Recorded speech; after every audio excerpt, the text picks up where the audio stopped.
Good morning, everyone. This is Jordan with Conquer Trading and Investing. I hope you're doing well. Good afternoon, good evening, wherever you might be. For those of you who are here with us live today, really excited about that. And for any of you who are watching the replay, welcome to the show. Today, we're going to be obviously doing what we always do, taking a look at the markets and finding what opportunity it offers. Let's start here on the DXY. We were expecting this support to hold over here. We talked about this in the weekend Forex forecast and analysis when we set our plan for the week ahead, and we talked about, listen, until this support breaks, we have double support over here. Let me zoom out a little bit. We have this green line support and this trend line support over here. So until we get below there, we're expecting the dollar is going to continue to hold within this pattern and remain bullish. That did happen overnight. That seems to be extending. We have, though, this morning, we have in about 1 hour, we have the ISM non-manufacturing PMI numbers that might affect the dollar if there's a big miss or a big hit. But right now, it looks like the dollar, the DXY is going to be taking a look at 97.21 next. Possibly during this session, we'll find out. Gold is actually showing some gains on the day. Gold is definitely weighing in as all sorts of things these days, is including a safe haven during geopolitical risk events. It's also obviously a hedge against the enormous, not only deficits in the USA, but also more importantly that the Fed is now monetizing the deficit. What else do we have going on today?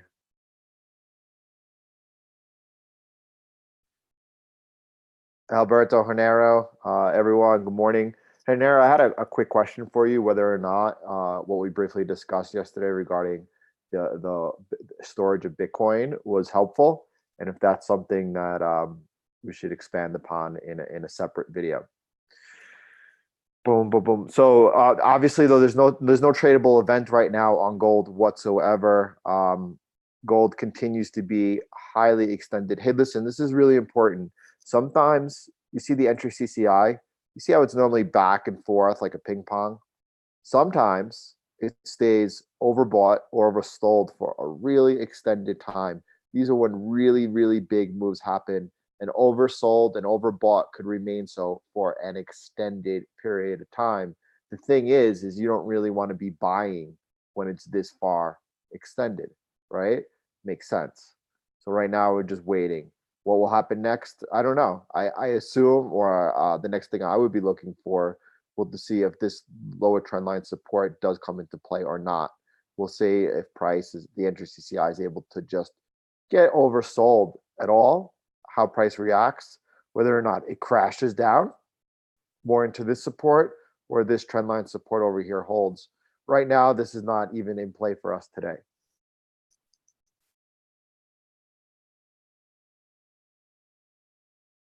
Mima Blair, good morning, good afternoon.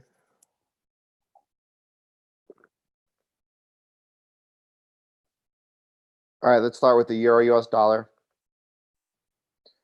And the resistance that we were looking at yesterday to hold. Oh, a couple things.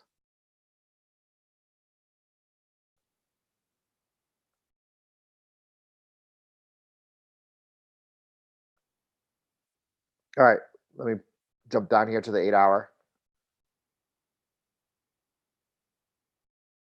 We were looking for and expecting this resistance to hold. Again, we always look for resistance and support to hold until they don't.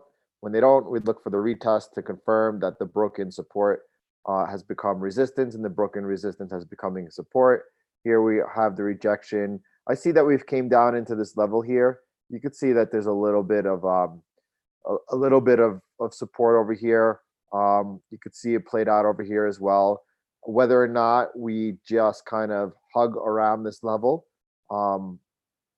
Well, we have a lot of events coming up. In 25 minutes, we have the U.S. equity opens. And then we also have, in an hour, the PMI numbers.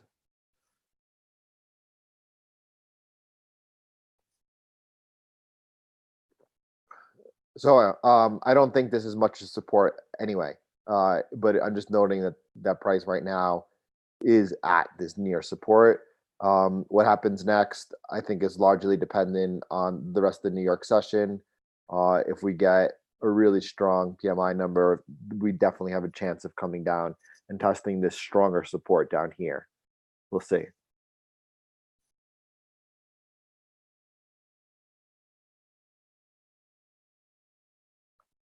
Definitely. Absolutely. I'm going to go down first our list of yesterday's purples, or pairs that were in play. We'll start there. Here we were looking to see whether or not this support here held on the Australian dollar, Japanese yen. It did not hold. You can see this right here. Price crashed through it. We often talk about this, that when price kind of stabilizes around a support or resistance level, that is a time to be watching it to see if price resumes up off it. But when it crashes through, that's how it usually takes out these levels. It is taken out this level. There was never obviously an opportunity to get long, because price never made a higher high during London, or obviously now during New York. And this support down here is coming into play. So this remains definitely a very tradable pair as we come down into this trend line support, which was the heavier of the two. So this pair remains active, and we're going to see whether or not this holds. What's below it? Zoom out a little bit. I think if the pair doesn't hold this trend line over here, I would say that's a pretty bearish signal. You do have further support down below over here, and there's always the chance that the support definitely does not hold, and then the price does get back up into the pattern, does break past the trend line again. But if it breaks below here, this trend line, I would not be looking to take a long off of here whatsoever. I would also be looking to short it when it got below here, not shorting on the break of this trend line. All right, so that's more of like a safety level over here.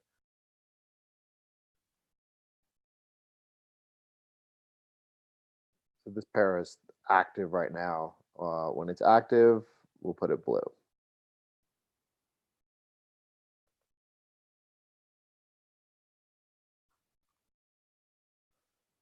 Hamza, welcome. Glad you made it here. So we also were looking for the euro Japanese yen to be rejected over in this area at this resistance. Again, these things are not black and white. We did, you know what, guys, this is also new. I'll probably mention it just a couple of times during this session. If you go in the description, I last night created a Telegram group, okay? And in the Telegram group, I'm posting whatever active setups we have. Later in the New York session, towards the end of the New York session, I'm reviewing those trades, and then I'm doing a short 2-minute, 3-minute video on TradingView, and then posting them in that Telegram chat. All right, so then you can get an update on our active pairs. So definitely go ahead and join that Telegram if you're interested in receiving those afternoon alerts on the pairs that I am actively watching. And in that video that I did yesterday afternoon on Telegram, on TradingView, I talked about how, although this trend line here, price is trading above it, we had not only this resistance right here, but this upper trend line resistance over here. Well, this is a lower trend line resistance. That's the upper. This is a lower. These are two lowers we had. The upper of the two lower was also resistance, and we were looking for price to be rejected over here in this area and resume downwards for a short. That trade did trigger and is currently active. You can see price right now is caught around this area. Trade looks active and good, so move this over to blue as well.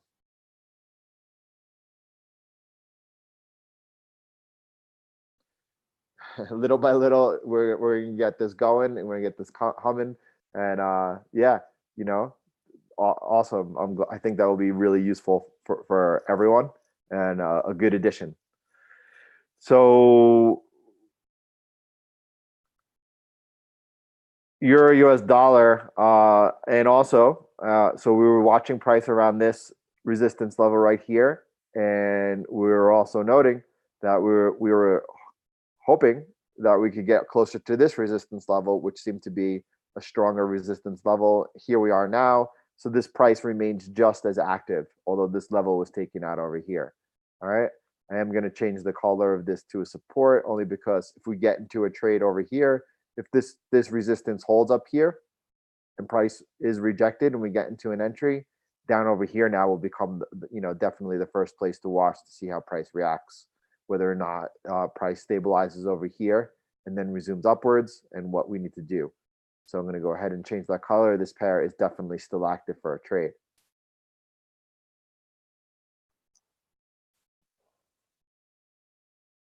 Awesome, Jeff. Slowly but surely, we're going to get this going, and just keep building things that are just more and more helpful for organizing what we do, so we continue to do it better. We have the US dollar, Japanese yen, also at a resistance level right now. All right, so I'm just kind of looking at what happened, and it looks like we're back where we started. So it looks like this is where we were somewhere during Asia. Price did come all the way back down and tested this level, which should be marked as a support now, and then came up and played ping pong back to the resistance level where it is right now. We are seeing the dollar, definitely a little bit of dollar strength right now. This is an interesting trade right now. I need to pull up the true trends to get a little bit of a guidance. Why is it interesting? Because I'm noticing here during London that it took out the low of Asia and now is trading back up. It's kind of like a fake out, takes out the low and then comes back up to the high. If we get some strong PMI numbers and start making higher highs, I do expect that the US dollar, Japanese yen would trade up closer to this resistance over here. I would not take this trade whatsoever. It's counter trend. It doesn't look good or healthy. But what I would be looking to see as we get closer to here what happens. All right. So right now I'm just gonna take this off of purple, move that over to green, and that will be something that we're watching develop.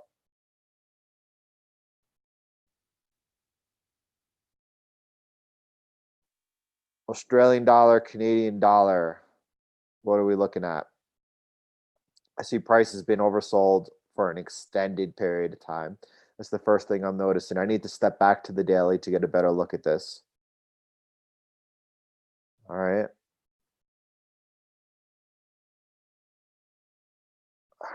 I don't know how much of a support I would call. I mean, there's definitely something going on down over here. Price multiple times came down into this level and it held for a couple of weeks. There broke, but came right back up. We're right around that area. With price this far overextended, there's just nothing I can do. And because of that, I have to stand aside right now. I even put this as neutral for now. All right, there's not much of an edge that I see either way.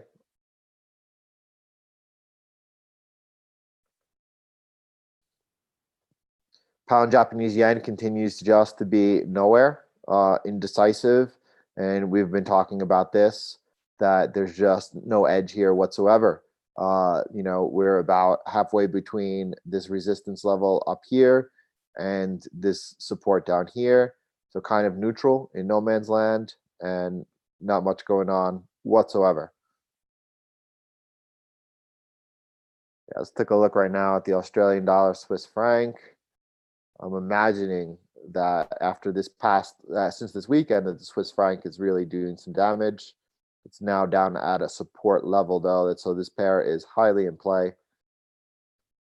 Good luck, Mima. All right, so you can see that this pair is at a strong support level, or an important support level, I should say. Why is it important? Well, if we get below here, I think we're going down much further. And it's kind of like a falling knife though right now. You see it bleeding out. So, just for that reason alone, I think it's best to avoid it. Obviously, the type of trading the style that we look at here, we don't look to take the initial breakout, right, of a support or resistance level.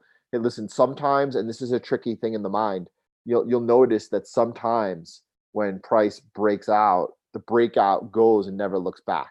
You saw that on gold. Let's look at gold. All right. Here's an example of a break out of a level, and it never looked back. It kept going, right? It came up to this resistance level up here, paused for a second, and then never looked back again.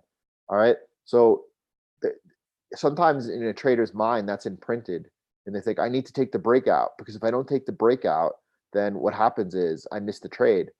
Well, you'll miss some, but this rarely happens. This rarely happens. What normally happens is that if you take breakouts without the retest, is that it's a very low probability trade, and you're going to wind up being a big loser overall. All right. So what were we looking at? Australian dollar, Swiss franc.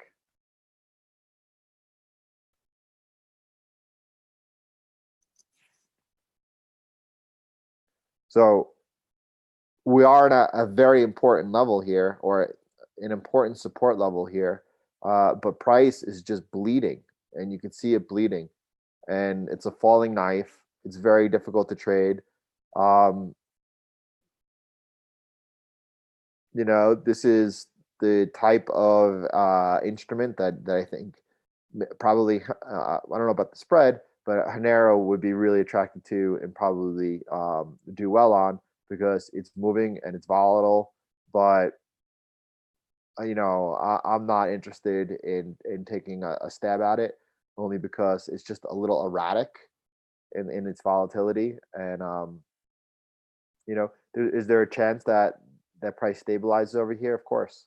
What would I like better? To see price come up to here and see if this resistance holds, and this was support. It's taken out today, right? If this resistance holds and price resumes downwards, that's my style. That's how I would like it. Or if this level breaks here today, let's see if we get any type of retest into here and then downward.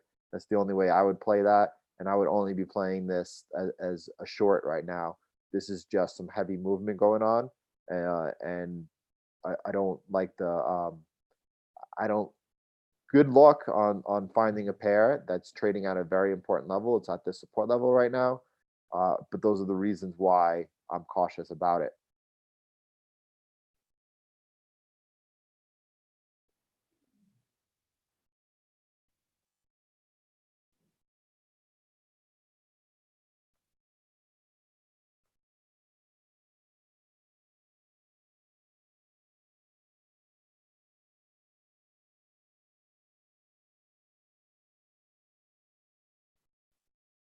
All right, keep watching it.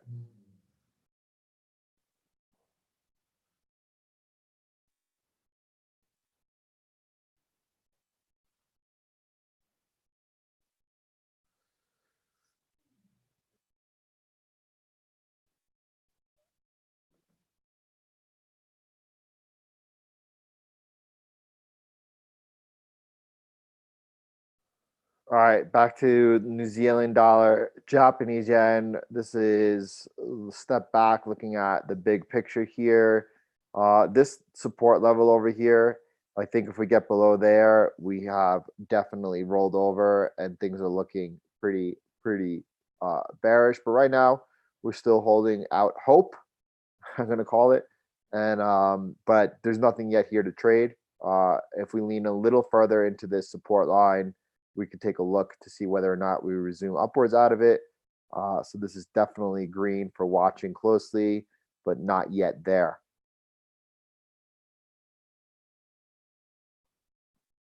All right, euro pound is this is definitely an important level over here, but price is kind of like hugging it and neutralized around it. So I'm not leaning one way or another on this. I think this is similar to what's going on here with the pound kind of being neutral. We're seeing that also take place over here as well.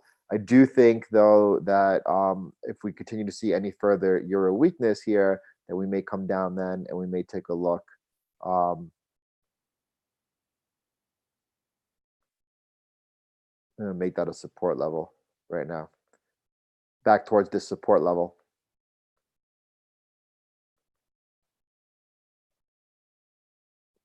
US dollar, Canadian dollar. Let's start with the daily here. Let's take a look.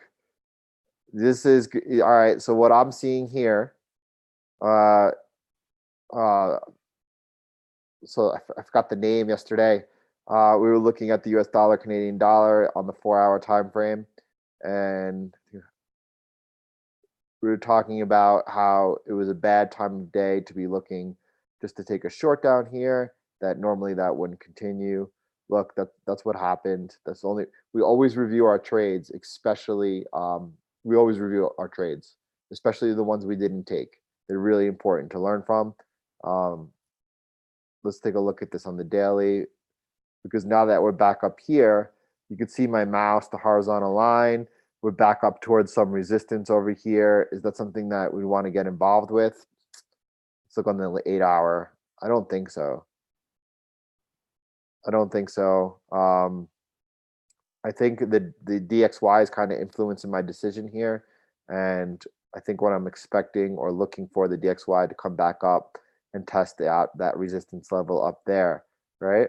You know, where's the next resistance level on the US dollar, Canadian dollar? I think I want to draw one in over here.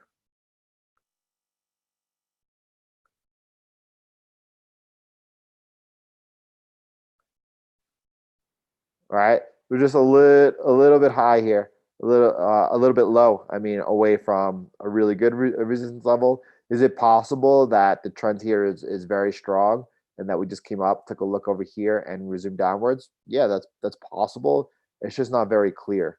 That's all.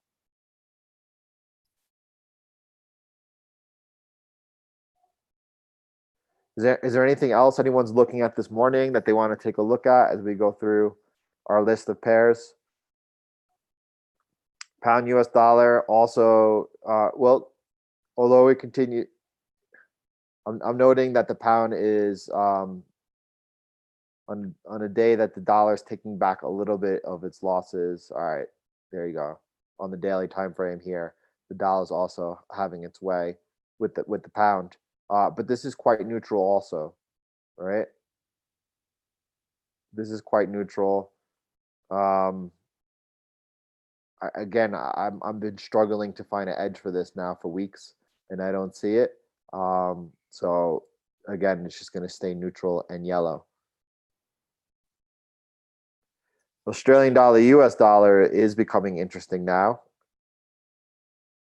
as we get closer, like the Australian dollar, Japanese yen, to this support line down here. We have this blue zone here of these double supports. As we get closer to that, that gets interesting. Definitely going to move this up now in the list. And although this is becoming interesting, it's not yet, right? You can see that we're definitely in between resistance and support levels right now. There's not much going on or to lean into. We have this line over here.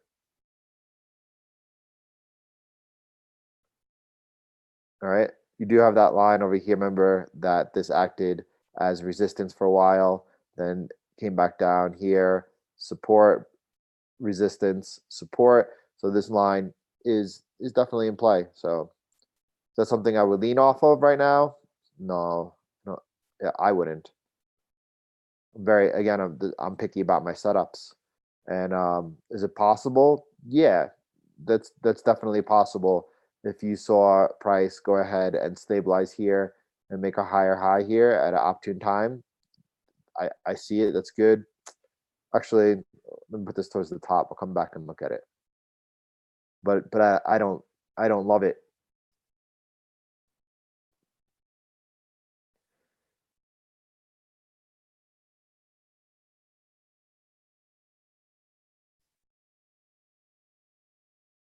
Nick, how's it going?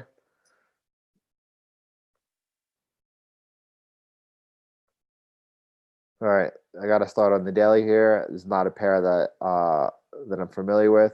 You can see over here.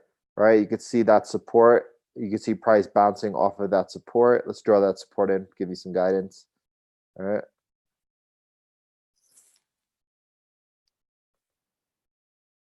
Hold on. I got that in a bunch of wicks.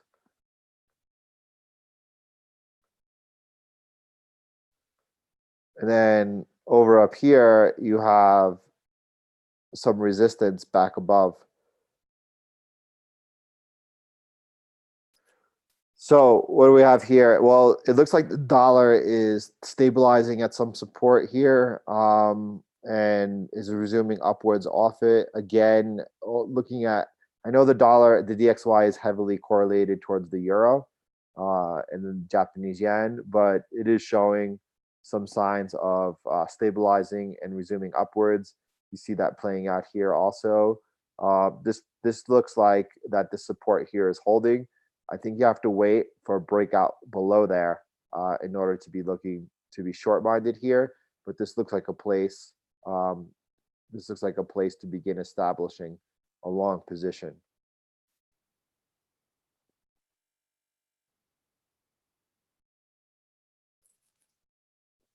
All right. I can't say that that I love anything going on there, but we have had a steep pullback into a nice support area. I think that overall the dollar is stabilizing in general.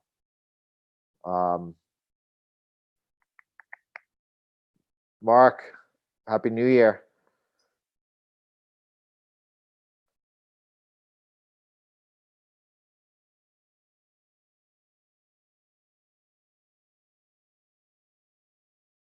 What I find interesting about this is you see this trend line break, which started off this bullish move. When price has since come back, it came back out and tested that same level and is now resuming upwards. Um, and is it tradable up here? Not for me. Uh, you know, let's be right. What I'm interested in what how you're viewing this, what you're looking at. I wouldn't short this.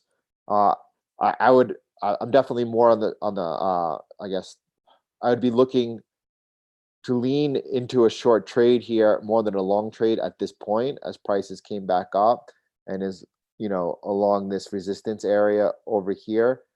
But I wouldn't do that. So that's a tough one.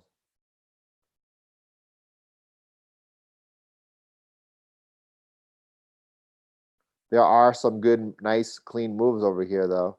Um, but I don't see an edge. It's very unclear to me, and I don't see an edge either which way. Which way are you leaning?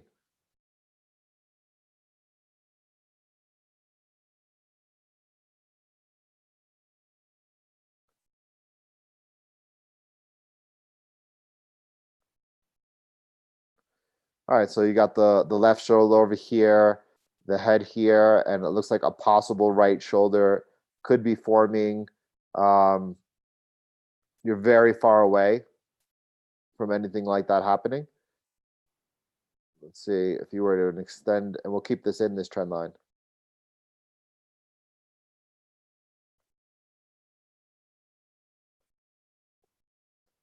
All right, we could keep that in. That's yeah, I see definitely a possible head and shoulders forming way ahead of the pattern though. Let's see what happens in the upcoming week and see if we start rolling over and test this neckline. If that were to happen, or when that would be a good trade and look like that a possible top was put in, but it's not yet. It's possible that one day a head and shoulders could be put in, but we're not there yet. That's all. Good luck, Benedict. How's it going, Benedict?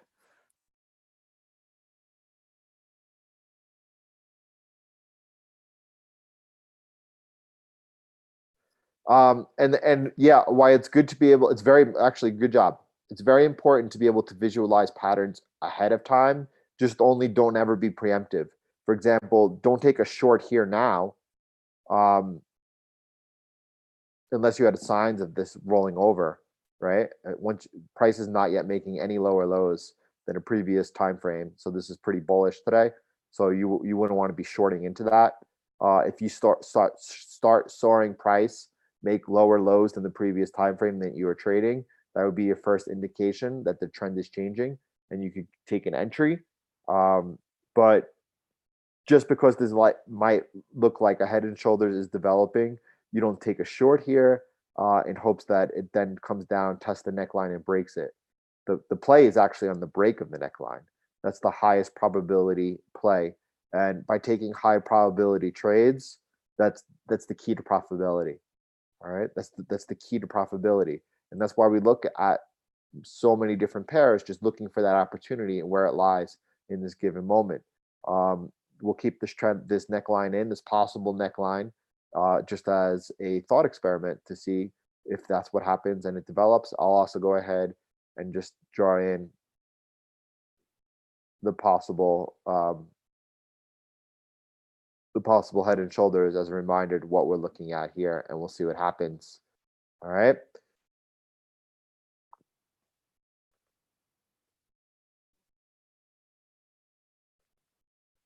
Yeah, definitely. That's what we do. That's what we do together here. Swiss franc, Japanese yen. This is a battle of two safe haven plays kind of battling out over here. What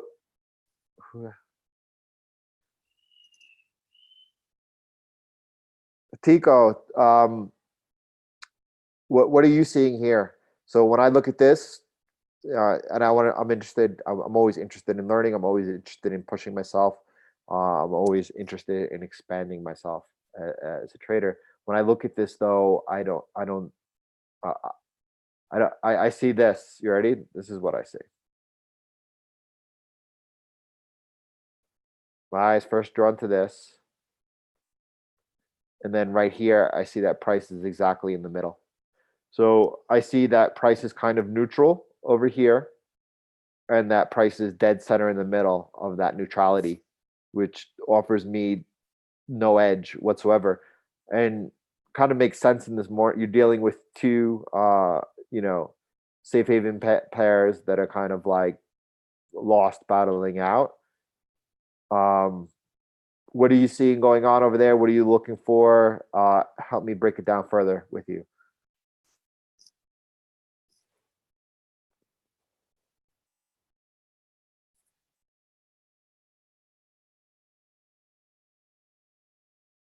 Dennis, welcome. Glad you're joining us here.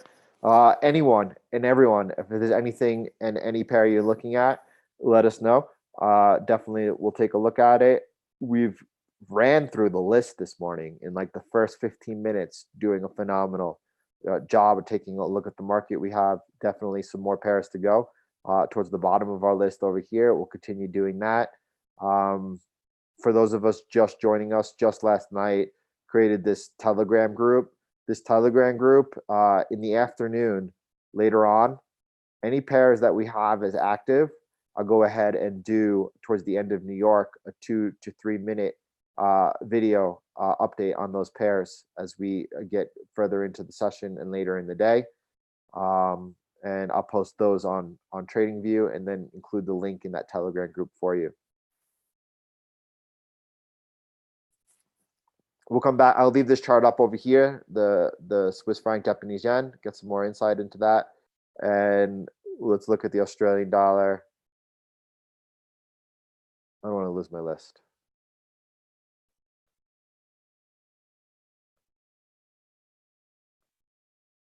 We'll come right back to her.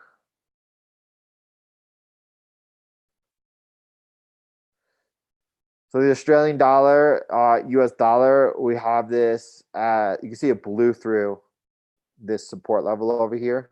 All right. And now came down, and I'm looking at this area over here. I'm looking at this trend line to be some pretty strong support. And right under it is also some nice support, some strong support. So this is an area of interest to me, this blue box. If we do get into that pocket, then I'm looking at a trade. You could see that price is coming and is very far extended down into this area over here. And this is, I would consider to be very light support. It was very light resistance. I just have it there as a little bit of guidance. But so far we're seeing the dollar strength. So would I be surprised if we blow through here and come closer to here? That's what I'm looking. That's my base case. That's what I'm envisioning is going to happen. But similar to that head and shoulders we were looking at, until it happens, I'm just waiting and watching. But right here, you're between this resistance and this support level right now. You're very bearish here. This is a pair, again, Hanero, probably or could be focused in on, because you're seeing a strong dollar this session and a very weak Australian dollar. Look at this candle. Of course, the opportunity is all the way back up here, right? I don't play the breakouts. Let's look at this on a smaller time frame and see how price reacted around there.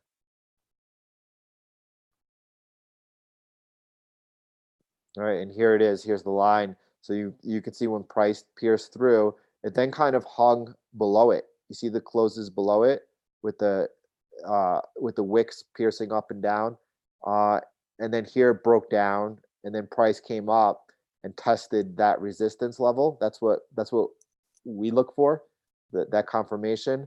So then here's the entry that again, this is not my style, because I don't like to.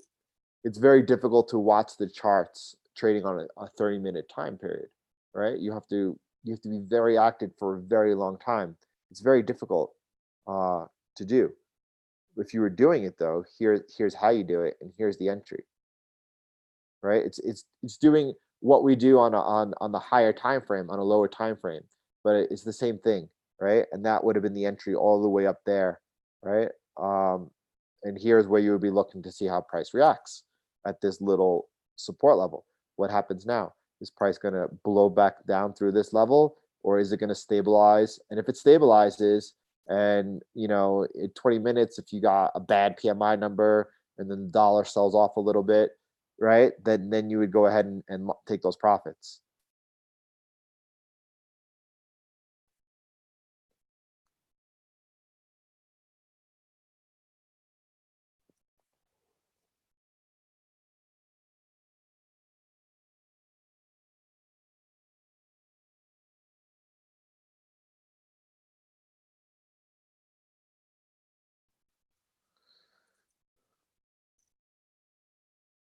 Then we have about 20 minutes, 21 minutes to that number.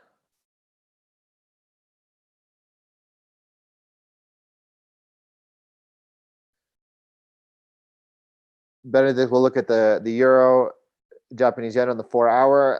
And those of you with me could notice the difference between the last two weekly Forex forecasts, when I was on vacation and I was not trading all week, and then yesterday's session and today's session. You could see how quickly we've gotten back into the flow and the pace of the analysis and everything like that. And that's why it's really important, just like in sports, that practice and consistency. So, Benedict, we're gonna look at this in the 4-hour. But before we do, I just want to know, from someone who's traded the 4-hour for several years, that it's a really difficult time frame to trade. That there's a lot of false signals on the 4-hour, and the 8-hour does filter out a lot of those false signals. All right. That being said, so it's the same analysis that we looked at together on the higher time frame. So I'm going to start there and then build my way down to the 4-hour. All right. We'll just take a really quick look at it right now. We noticed that yesterday price came. It's a better look at the 8-hour. You could see that price yesterday came back up. This is when I posted this yesterday afternoon on TradingView. Price was above this resistance line, coming back into this pattern, this channel. But we had this resistance right here, and then this resistance right here also. So therefore, we were looking at this as a place to hold and for price to resume downwards outside of the pattern. Right here was the entry on the 8-hour, at 121.17, and this trade then is currently holding well into profit. What does that look like on the 4 hour? You could see it's the same entry. Maybe if you're trading on the 4 hour, see the 4 hour is a lot more jumpy. You see the false signals that I'm talking about. You have spikes up and then down, and then another spike up, and then another spike down. So here, if you're trading this on the 4 hour time frame, you have price make a lower low here, come back up, make a higher high, and then another low over here. That noise is filter out on the 8 hour, right? It's just easy. It's boom, here's the lower low, and I'm in, and that makes your life a lot easier, and it's a lot more profitable. So 4 hour looks good here, though. You're short, obviously, and you're short being rejected by this resistance over here and back out of this pattern.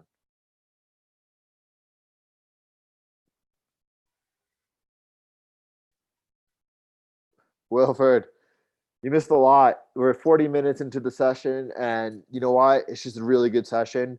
I recommend actually stick with us in the chat in real time, open up another window, and watch that replay. A lot of good information in there, and I would go with the replay of the first 40 minutes. You could just right now from the page you're on, Wilford, you could just kind of, I think, kick back that streaming thing and watch from the beginning.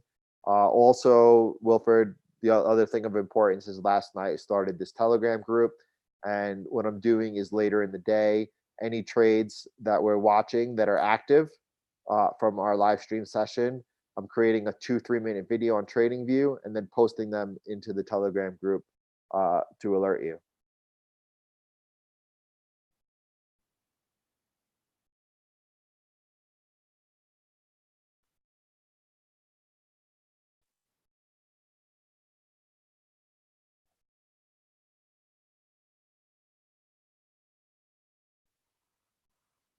All right. All right. So by the way,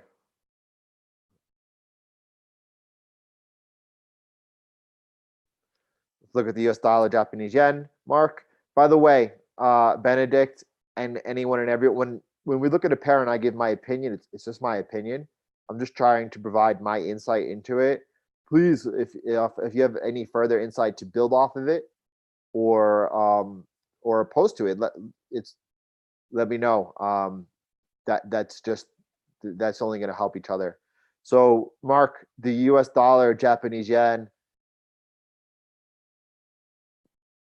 you actually get a better look at it on the 4 hour. So we'll do that. But here on the 8 hour first, right?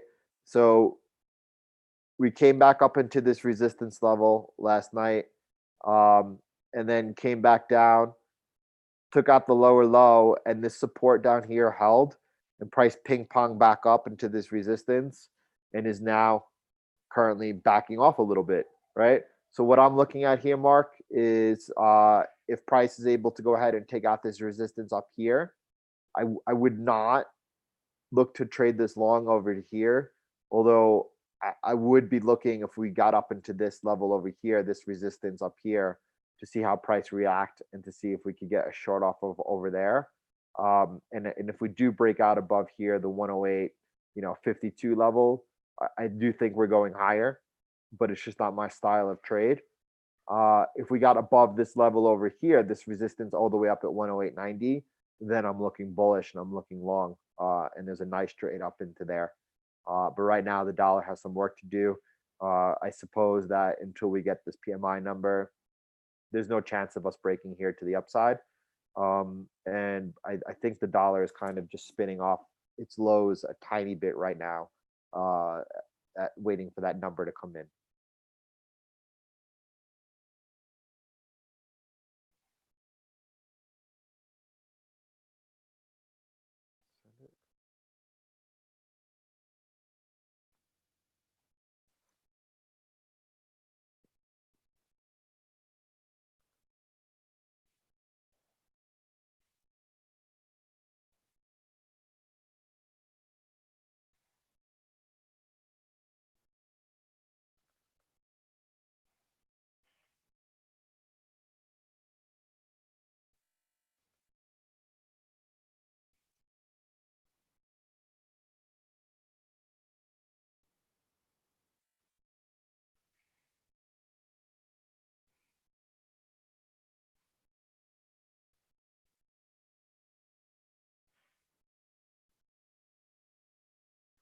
Does it look bearish to me? On the bigger picture, yes. Let's look at that. So it looks bearish because we broke down out of this rising wedge, right? And then we blew through multiple supports really quickly, and now price is coming up, and it's at this resistance line over here. You can see it, right, backing off, but the support over here is holding. So right now, after this big long move, I see prices kind of like consolidating a tiny bit. I would not be surprised to see price come up and test this portion of the resistance. And that's when it would get interesting for me to look for a short. I don't think that it's so bearish right now that this is going to resume downwards. You get back below the support over here, okay, then you get below that support at 108.21, then you could look for a further extension of the move downwards. But right now, between this support and this resistance, prices just seems to be consolidating this move down, waiting for the next move.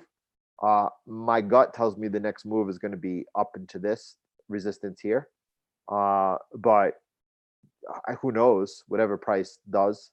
Overall, it's bearish, right? Broke down here, but it broke down hard and fast, and now price is doing what it does after an expansion. It's consolidating.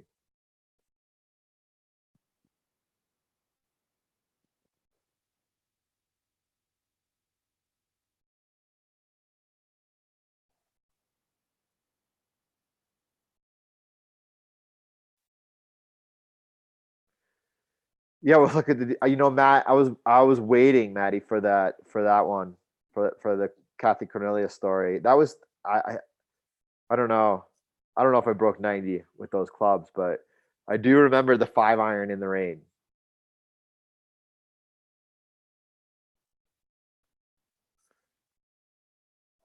I think that was the only good shot. That was one of when you play around the golf, sometimes you have one shot that brings you back, and that was that one shot.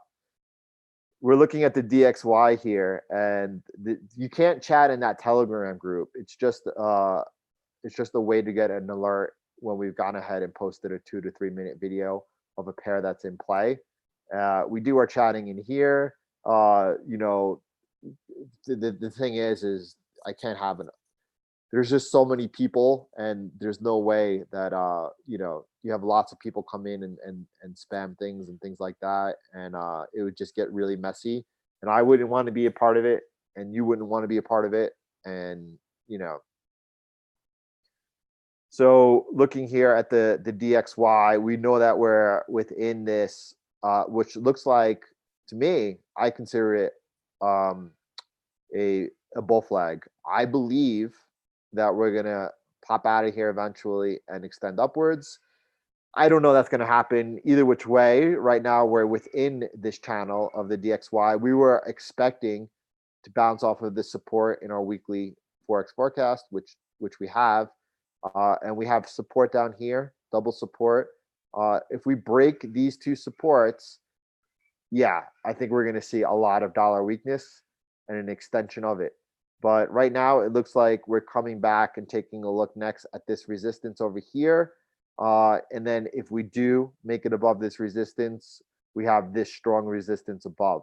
So the dollar is kind of in the center of this channel that we're watching and trading within. So it's a little more neutral than it was, a few days ago. Obviously, this is when the dollar was very weak. This is usually when a lot of traders, the dollar is going to continue to weaken. We need to all of a sudden start selling dollars when no, that was the point to be taking profits. We looked, over here was the time to sell. Here was the time to buy. Right now, this resistance looks like it's coming into play next. We'll see what happens.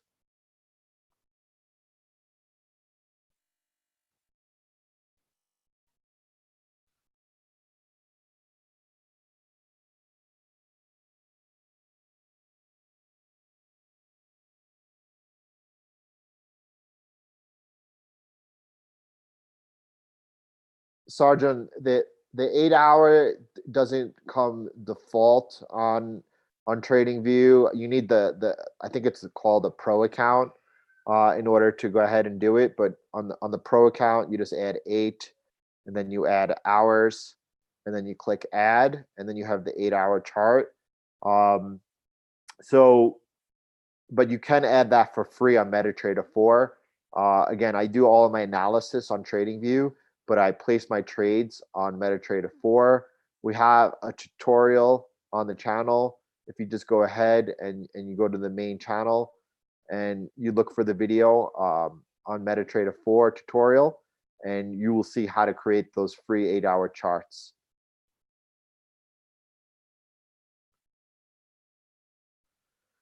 Let's take a look over at the pound US dollar. Bum, bum, bum, bum. Let's get a look at a lower time frame here.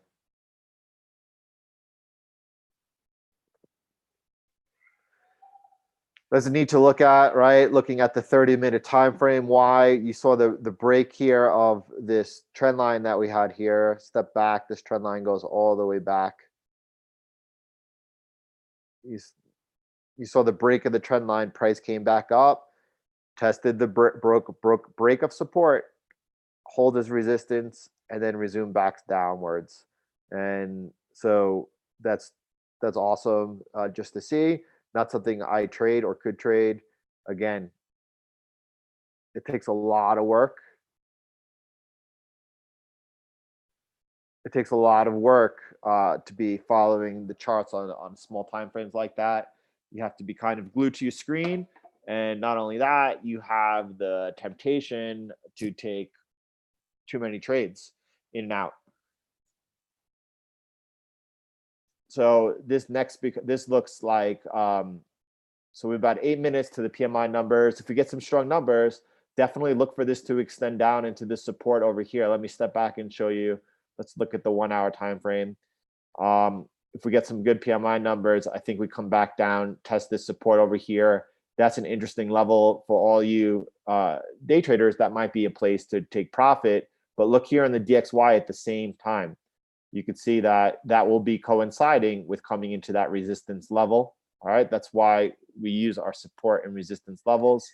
And what does that mean on the euro US dollar? Right? How I suppose that will have us down around here. I have my support down though much lower. I have my support down at 1.11, almost 1.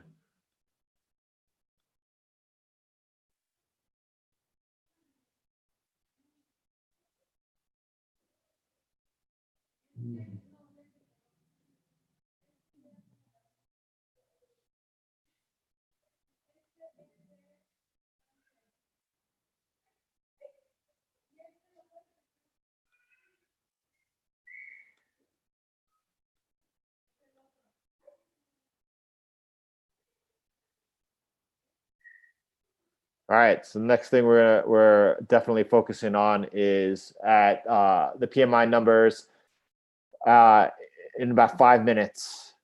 I'm gonna take a 2-minute breather here after nonstop talking for an hour.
All right, everyone.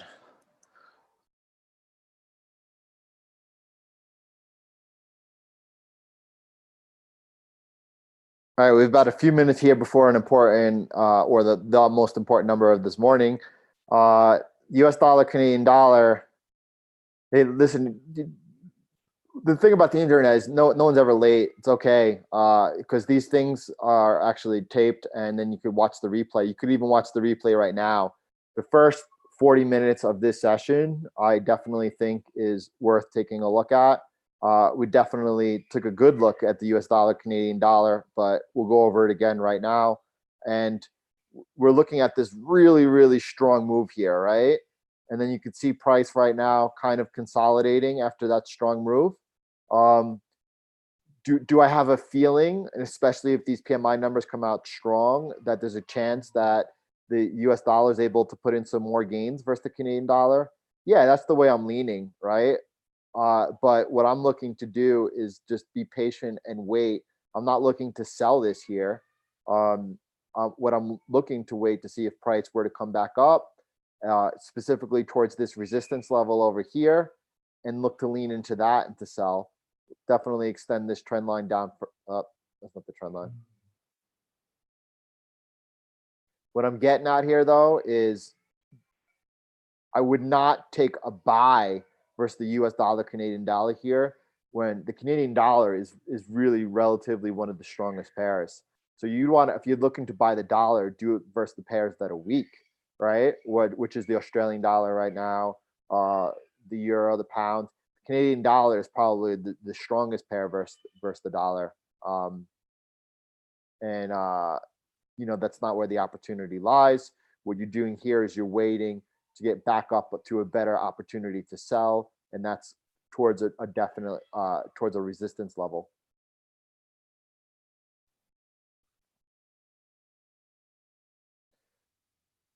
But Andres, there's a better look at that pair in the live stream earlier within the first 30 minutes. If you want to go ahead back and review that, I'll find it for you in a little bit as well. Looks like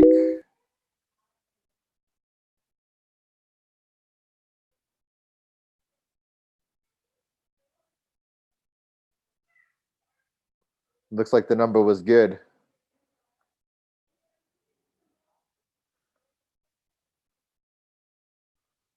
There it is.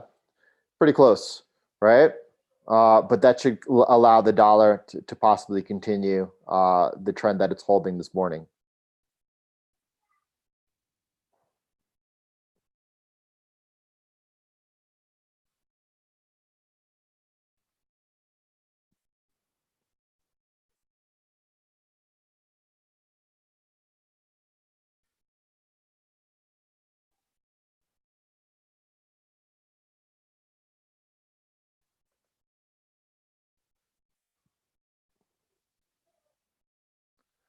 All right, I was just actually just waiting for that number to get out of the way. The thing here on the US dollar, the Canadian dollar though, the Canadian dollar is just one of the stronger pairs. It's really helpful to go with the weakest pairs and the strongest pairs, right? So going long US dollar versus Canadian dollar doesn't make much of sense as waiting for this as it's in this downtrend to get closer to a place that you could sell off of, a resistance level. And then if price resumes downwards, lean into this trade to the short side. All right. So why something is in such a strong downtrend, it's not a good idea to be looking for counter trend trades. That's all. Yeah, it does look like that you're going to see some extension upwards and continue extension upwards, but that's kind of like it just taking a breather and a breath. All right. That's not the trade that you really want to be involved in. What else did I want to look at? I wanted to look at the US dollar, Japanese yen. And similar story. This is after the breakdown of this wedge over here, this rising wedge, right? That's a pretty bearish move over here. And it happened hard and quick. But now, although price looks to be stabilizing, and we were taking a look at this saying that if we get back above like 108.52, I would expect price to come back up towards this resistance level, but I wouldn't take this trade over here, only because it's counter trend to that breakdown. If price came back above this resistance over here at 108.90, all right, then I'm looking long into this area. But from here, I'm looking just to wait and see if price ever made it back. If we get above 108.52 into this resistance level, to take a look at it at a sell.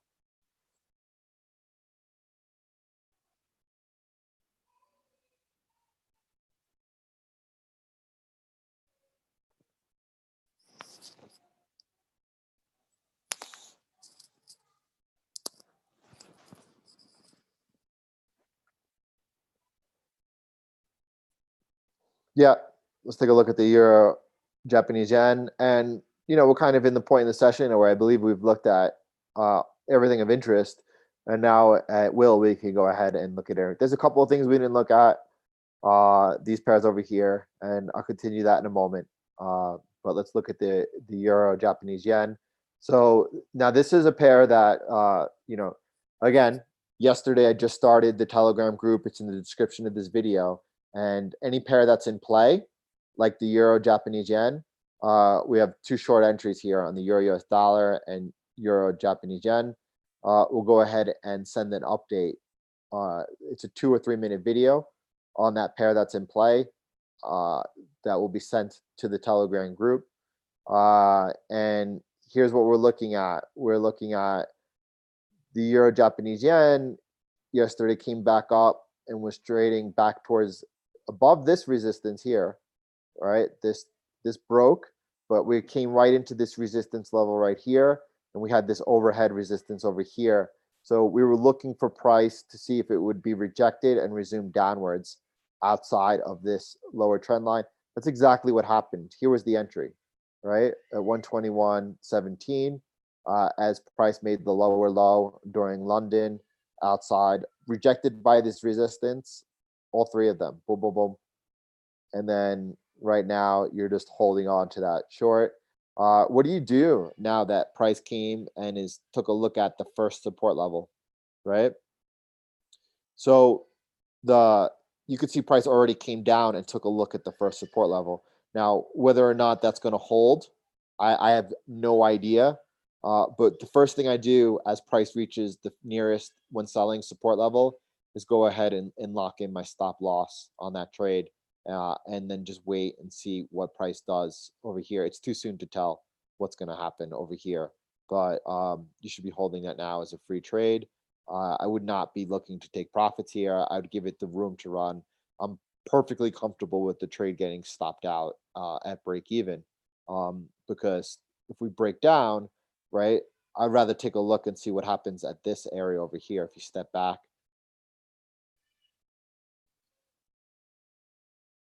this was the first move of the breakdown out of the channel, came back up, tested resistance, right? So now it becomes interesting if you get another look down here, because if you break down below here, then things become very interesting. So right now, I would hold on to that as a free trade.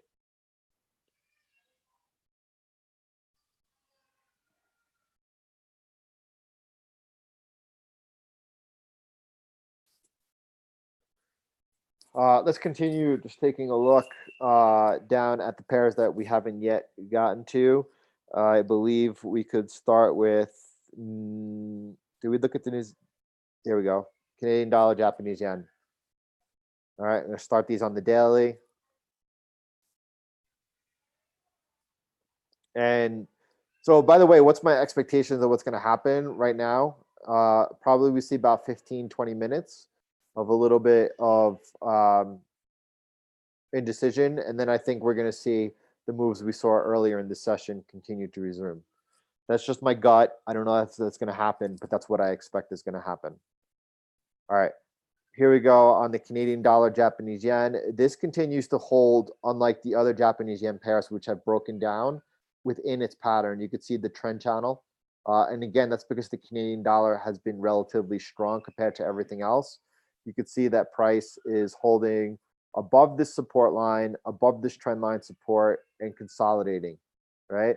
So it appears to me that it's consolidating for the next move upwards. We'll see. A lot is going on. So ever since the U.S. Attacked Iran in Iraq, it seems that China is kind of stepping back a little bit from the phase one deal, saying that they will not be able to make the grain purchases. That makes the deal irrelevant. The White House is saying that the deal is expected to be signed on January the 15th, which is a week from now. We don't know what is going to happen. So what I'm getting at is if that phase one deal falls apart, we could begin to see some further Japanese yen strength, as that would signal that, we could see continued global slowdown, that it's a safe haven. And we were seeing that weakness really of the Japanese yen because we were expecting the phase one deal. So could we break down out of this pattern? Yes, we could definitely break down out of this pattern. But until then, and with that strong Canadian dollar, these next day or two, if this stabilizes even further, all right, and that gives the Canadian dollar a chance to kind of breathe a little bit after these extended gains, this might become interesting. All right, let me move this to green. This might become interesting for a trade to the long side. I'm not yet considering it. I want to see it consolidate a little further over here, and I want to see the US dollar, Canadian dollar, if it was trading closer to a resistance level, then I'd be more inclined to go ahead and take a look at a long Canadian dollar, Japanese yen.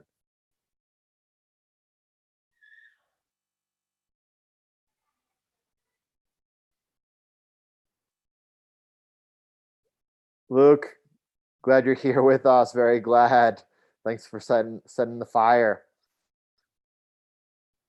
Where are we at now? Let's continue down the list. We have, and again, and I know it's been said a couple of times already. Just one more time, we did go ahead and set up this free Telegram group last night. Any trades that are in play later this afternoon, I'll do a short 2 to 3 minute video on TradingView, and then go ahead and send an alert to that Telegram group to alert you, as was done yesterday afternoon. So anyone want to look at a pair? We have lots of downtime. We could definitely do that. We haven't even looked at the New Zealand dollar, US dollar. Let's take a look at that now. So this is also being sold off very hard today. So what I notice here in looking at this, what I notice is that you have the breakdown of this support level here, right? This, which is now resistance marked as red. Price came down and then came back up and tested that. It held as resistance and is now coming back down, making a lower low. This is very bearish, although there's no opportunity at this point to get short, right? The opportunity was up here. We didn't look at this yesterday, which is just my fault. And now we're back down. What's going to happen next? I don't know. To be honest, it's unclear. It's uncertain. And because of that, again, I just stand aside. I do want to extend this trend line a little bit further. And I would say that if we get below there, that becomes pretty bearish. If we get below this trend line over here, I think that I have the angle of that a little off. If we get below this trend line over here, I think we will see some continued bleeding. I don't see a strong support to much further down.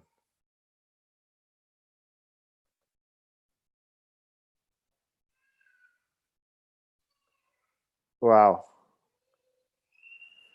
I remember the last time we took a look at the US dollar Swiss franc, it was being rejected off of this resistance over here of this after price. When price trades sideways and consolidates for a long time, the next move is expansion. We've had for years now, for the last couple of years, currencies in general in very low trading ranges. what that means is at one point, sooner or later, we're going to start seeing these currencies expanding greatly. Okay. We're going to see some big moves in the currency markets in the next year or two ahead. And here you could see that played out on a smaller time frame. You could see the sideways price action here, price consolidating, and then price breaking down out of it. And it took out 1, 2, 3 support levels. Those are all resistance levels right now. This was during a period of vacation. We weren't looking at anything.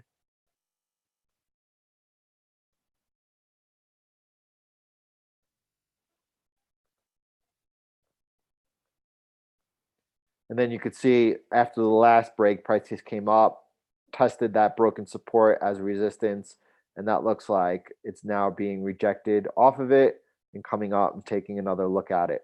So just for my own mental note here, if price is able, if the US dollar is able to take back some gains, and on the DXY, we're able to see a test of this trend line over here and this above this resistance, this trend line over here, right? Then, and we have at the same time the US dollar, Swiss franc, trading back up towards this resistance up here. All right, then I would be interested in taking a look at possibly a short right now. The move has happened and just, letting it breathe and consolidate, possibly with an upside drift towards it.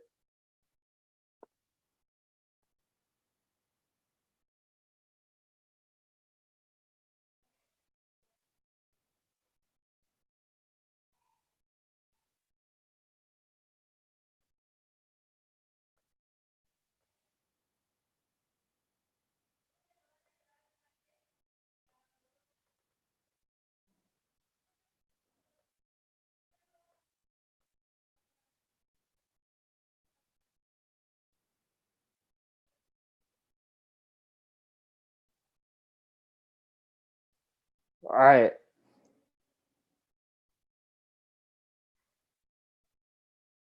Chris, we'll get to that in a second.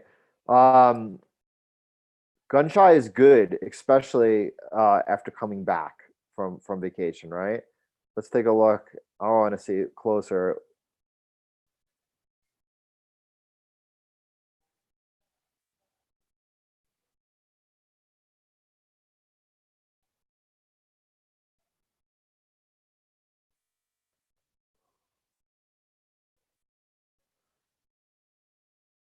All right. I expect within the next 5 minutes that we roll back over. Again, that's just my expectations. I don't know. We'll see. Hanero, nice trading. 24 pips is a nice take.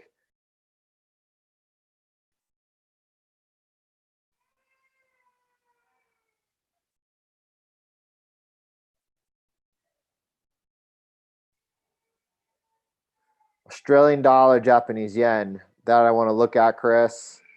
And let me get back up to the 8 hour. This is looking interesting for me as we get closer into this pocket area over here on the Australian dollar, Japanese yen. I want to see if this trend line holds. Is it a place to lean off of for me with this support down here and this trend line over here? Yes, it is. Also, at the same time, I want to look at the Australian dollar, US dollar, similar setup. I'm waiting for a little further pullback. Again, that will coincide with the DXY being at resistance, trendline resistance. Am I looking to yet take a trade here? No, it needs to fall a little further for me. Getting close to an area that I become interested in it.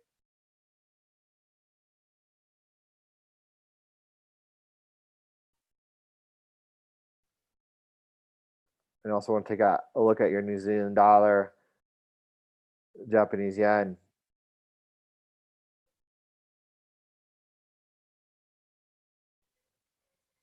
This is why trend lines are so important, right? We had these trend lines drawn in here, and when they break, this is really when you see a big trend change.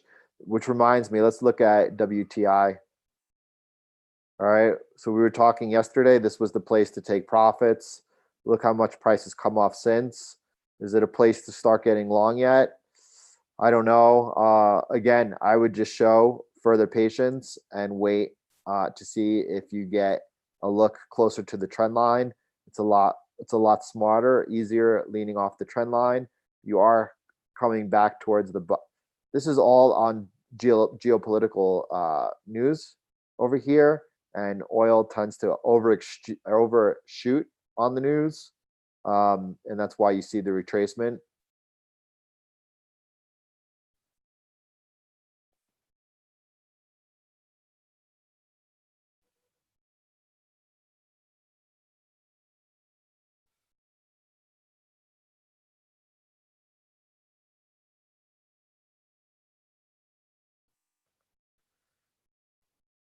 You just see, I just said, you know, um, this is what I do. I was just like, I expect the trend to resume. So we're seeing that, but we're testing the low of the PMI here right now. So we'll see if we're able to go ahead and push further and make the lower low. It's kind of funny. The same patterns always repeat themselves. And normally after the number, it's almost as if like they try to sucker traders into going the other way. Um, but it looks like we're gonna what what I'm seeing happening, or what I believe is developing, is just that we're seeing this. I don't know if you want to call it is dollar strength, but I think it's just dollar strength after this big move. I'm interested once we get closer to this resistance level. What's price going to do? I expect what we might stall out a little bit up here and eventually get to this one. This is when things become really uncertain and interesting to me. If we get up back towards this trend line over here, but it looks like for the rest of the session and through the London close, we should see some further extension of the moves we've been seeing this morning.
Nice, Chris.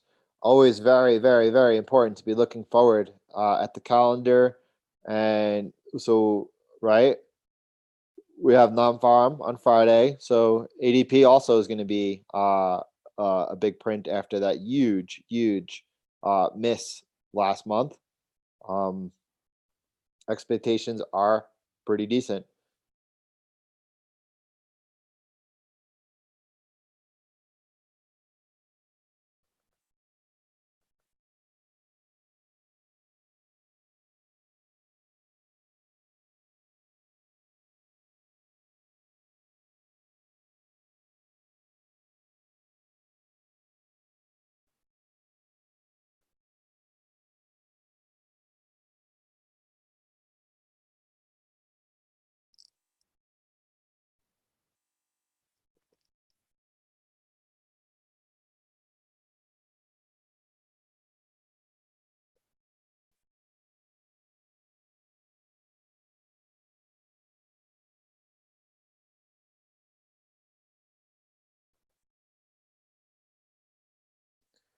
Guys, I'm just kind of hanging out, taking a breather here, enjoying a couple of nice open trades, and just obviously is the markets are the markets and ever evolving and flowing, and when you're at a point where things are pretty stable and uh, you're in control, it's a good thing.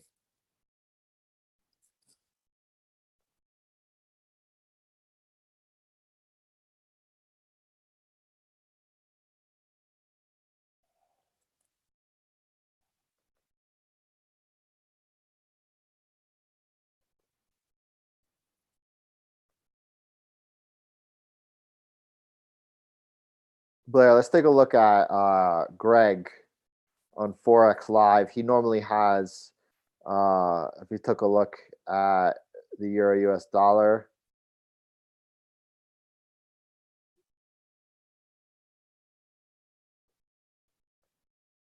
the 100 and 200-day moving averages in there. This is on the 1 hour. He's got, let's see, this is the 200 coming in at 1163. So on the 1 hour, it's below. This is the daily 200 moving average coming in at 39. So we're just testing it right now. We're just trading at it right now.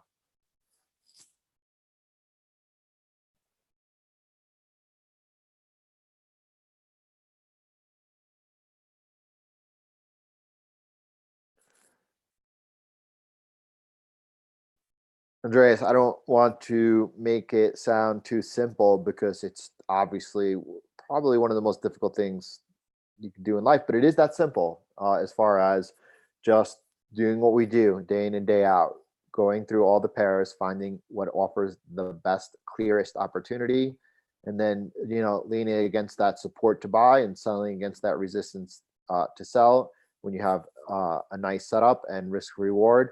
And because of the favorable risk to rewards, whether you're stopped out or not of any particular trade doesn't really matter. Over time, you're gonna be profitable, right? And more often than not, by taking these higher probability trade setups, and that's just what we're share. As you've seen today in today's live stream, where we've looked at the 30-minute on a couple of different trades, these things occur also on the lower time frames. In my opinion, it's just much easier to do off the higher time frames.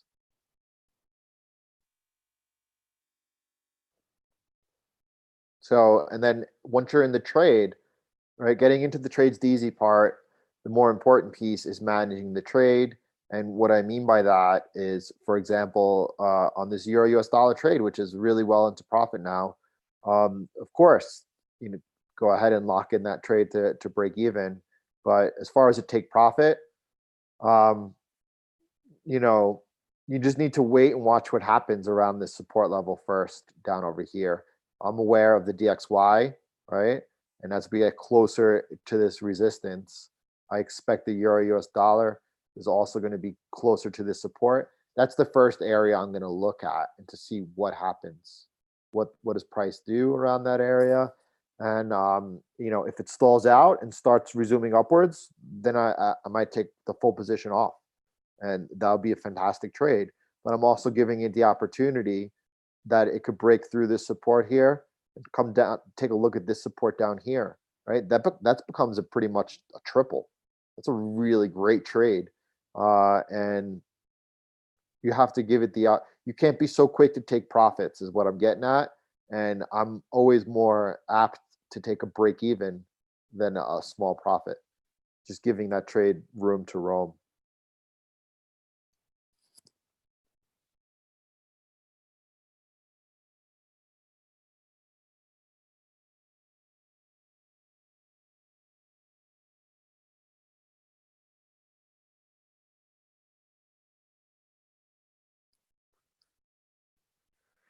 So interesting, Blair. Interesting that you noted that the 200-day moving hour average and price is currently stalling out right there.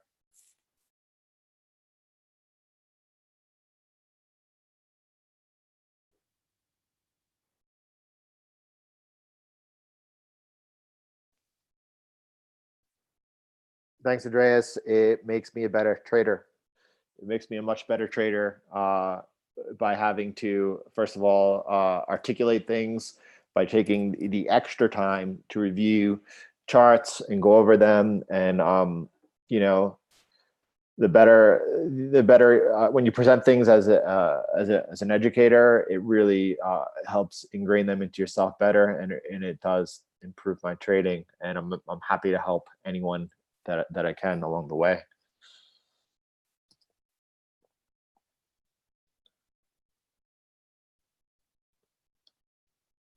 There we got the 200-day over at right here. Price is trading right at the 200-day.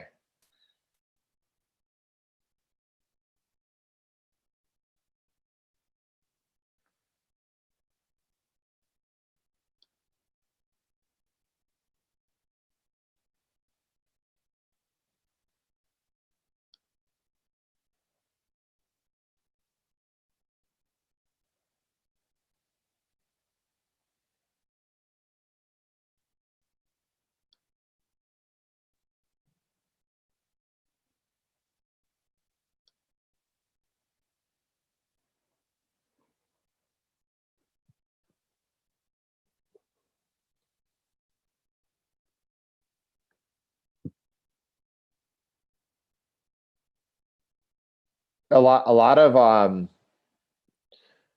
well, I shouldn't say a lot. There are definitely some traders that, I don't know if my audio was on or off over there. I wasn't on the screen. A lot of traders are actually pretty bullish the euro US dollar right now. I think it's about even as far as the commercials are concerned.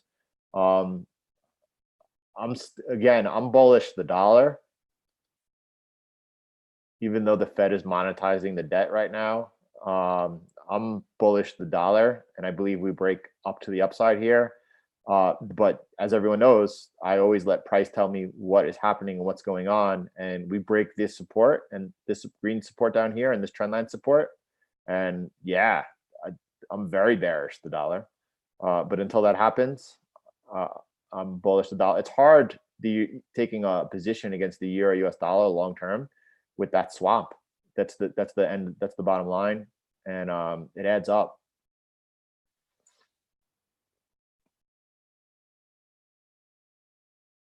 I saw on Real Vision a video yesterday with Peter Brandt, and he was talking about how he believes that this month will put in the low for the euro US dollar. He said that anyway. It's a premium video. It's not on the free channel, but it wasn't that interesting. We'll see.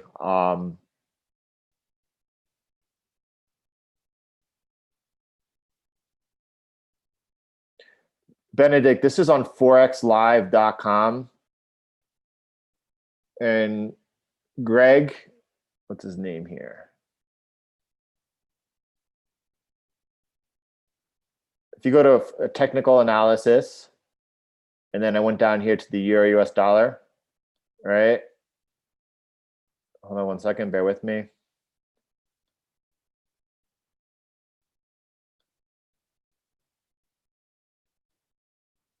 All right, Greg Michalowski, he does some really good TA charts, and in his charts, he looks at, on the 1 hour, he's looking at the 100 and 200 moving averages, and then also he has the daily 200 moving average as well. And I knew this as a reference of where I could find that when Blair pointed out we were trading down at the 200, and that's where you could find it.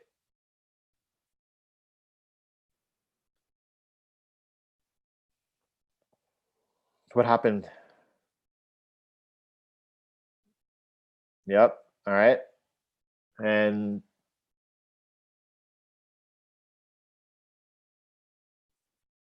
this is where I get interested, because above here at this resistance here, we get above it, I'm pretty bullish, and there's some nice room over here to the upside. Slight resistance over there, and adversely, if this gets rejected here to the downside, I like the short as well. So that's an important level for me. And we acknowledge that we get above here today, that we as we are now, then that looks like then we should flow up to here and take a look at this resistance here. But again, it's just I'm picky about my trades, and I it's not just a trade that I'm going with.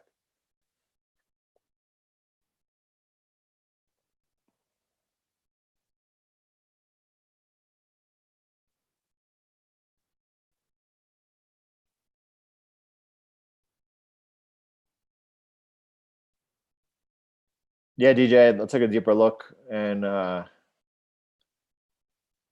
so what I see on the US dollar, Japanese yen is definitely the breakdown of this rising wedge. And you could see it here was like a fake break, and then this support held, came back up into the pattern. And then this other trend line we had here drawn in, that one held as resistance. You see the spikes above it into that resistance, but it never held on the daily. Came back down, took another look at this support, and then really here's when not only did it break down, took out multiple support levels along the way. This one here didn't hold, but this is the big breakdown. So to me, price is right now just consolidating. This is still very bearish, right? In order for this to be kind of nullified, we need to trade above that 108.90 level. All right, at that point, I would say, okay, the bears are definitely losing their mojo. But right now, I think you're looking to see if you get any resumption of the trend downwards. I think that's going to come into play closer to the 108.90 level, where at least for me, that's when it would be interesting, and I would be interested in taking the trade.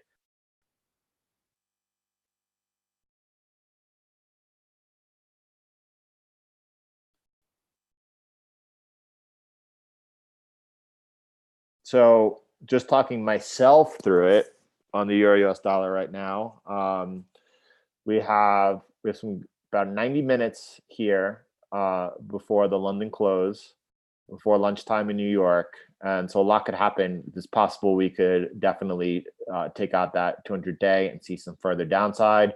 If we didn't by that time, then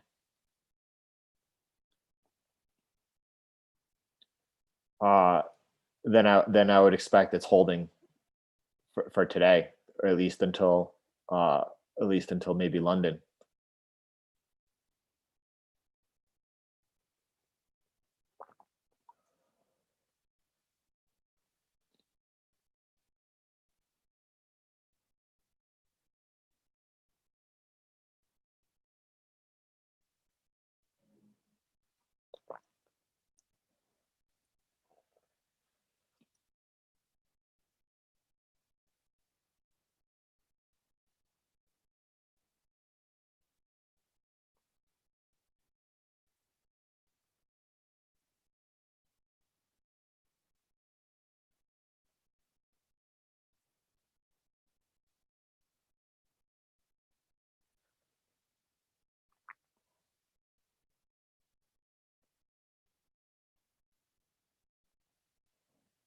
Yeah, we got a really good group in here. I'm really thankful and happy for that. You guys are really enjoyable.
This is the part of the session where I think we do need some nice down-tempo music playing in the background.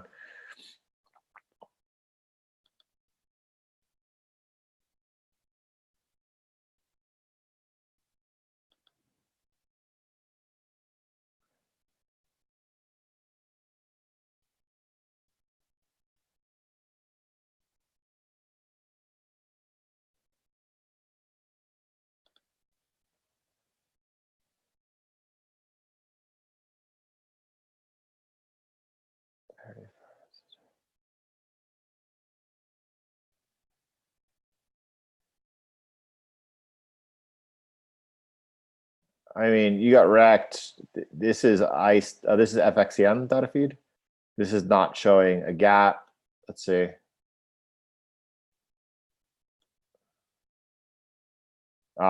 This also is not showing a gap. Nope. Nope. And let's try Onda. Yeah, I'm not seeing gaps on multiple data feeds between the 31st and 2nd.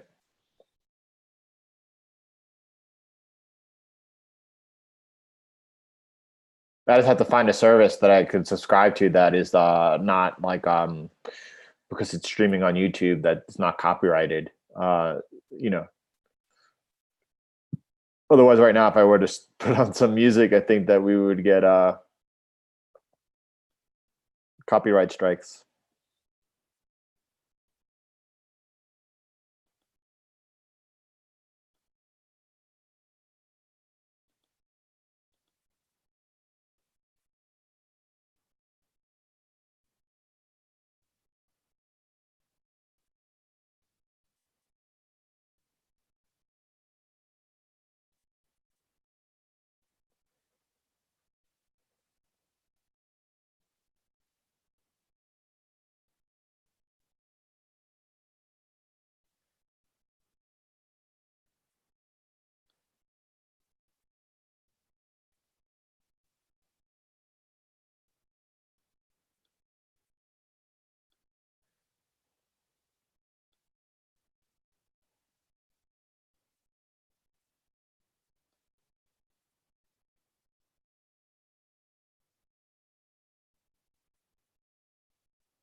Peppa, Happy New Year.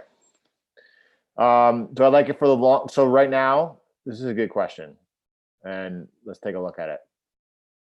So let me start by saying, here's where I do like it. You see this blue box over here? I have this blue box as like a place that I'm waiting to see if price will make it down to, because then I'm interested in seeing if I could get a long in. And the reason why I like that place is because that is my trend line support, this long trend line that was broken, right? I have it coming in down here. And then I have this support line down here. Right now you're trading, you see this was very light resistance in this area. Going back, and then here it held as light support, but it's not too much, and that's where price is right now. Is that going to hold? I don't think so. Here's why I don't think so. Because here's the DXY. All right, it looks like we could get rejected over up in here at this resistance, right? And then if that's the case, and you see the Australian dollar, US dollar resuming upwards over here, okay. But right now, you're wow, this is like a falling knife, right? You don't want to try to take a long here. I'm not yet looking for a long. Looking would mean like I'm waiting for the 8-hour time frame to make a higher high. You don't want to buy here blindly, because that's very dangerous. That's very, very, very low probability trade buying this right here, right now.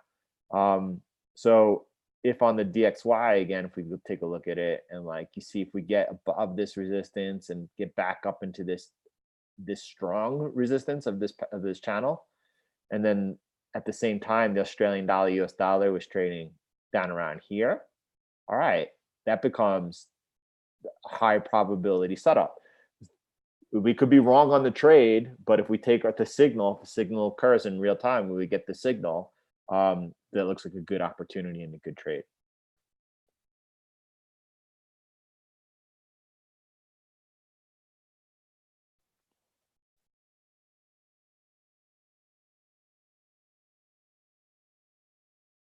I saw a couple of service, Andreas, that you could subscribe to for $15 a month or whatever, and they have some good music that is no copyrighted, or that, like, if you're subscribed to, you can play on your YouTube channel.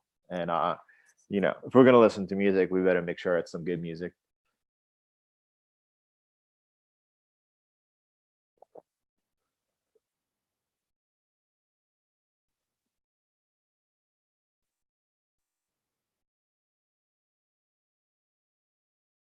But Beba, if you see this stabilize over here, and then the way I would do it would be down over here, and if I saw, right, during London, this hold and price make a higher high, it's a trade. I don't love the trade. You have resistance right up here right away. Um, it's a trade for sure, right? If I saw someone take it, I would definitely understand it and agree with it.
There she goes here on the US dollar Japanese yen. Again, this is kind of expected. This is what we said we would expect would happen, but this is not a trade that I would take. I'm looking, as this is definitely now breaking down out of a pattern, to see what happens up around here, to see if we are able to trade up to this resistance first of all, and then if we are, how price responds.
Yeah, Hanera, I think you're talking about the US dollar, Japanese yen, and definitely for a short time, for a short time frame minded trader, this was an excellent trade, right? That's why we saw it, right? I like it, and it's good. 100% strongly agree. You could see what developed, and what developed was you have here on the 8 hour, you see price came up into this resistance and then took a lower low, but into the support, right? And then the support held. And then being that you're taking out the low here and then coming back trading up and on a strong PMI, it was a very clear trade. It's a very clear trade. Uh, it's just outside of my wheelhouse. It's outside of where I make money.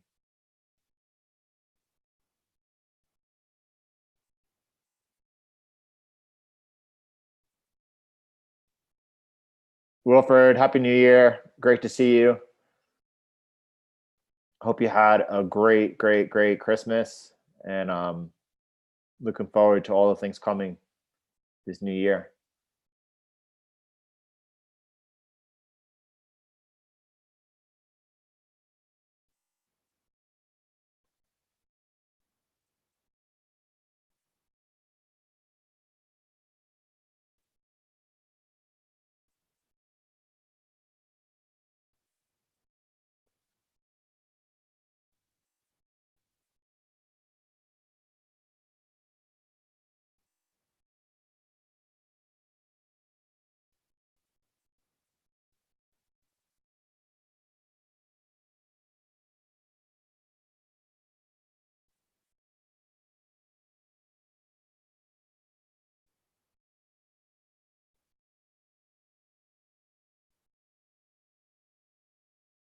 So Blair, the one difference from my experience between support and resistance levels and the 200-day is that price tends to overshoot the moving averages, right? Traders use them as guides, but uh, it's very rare that the moving average holds price, and normally you see price overshoot one way and then come back in above it.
I can't believe Tesla's trading up at 450.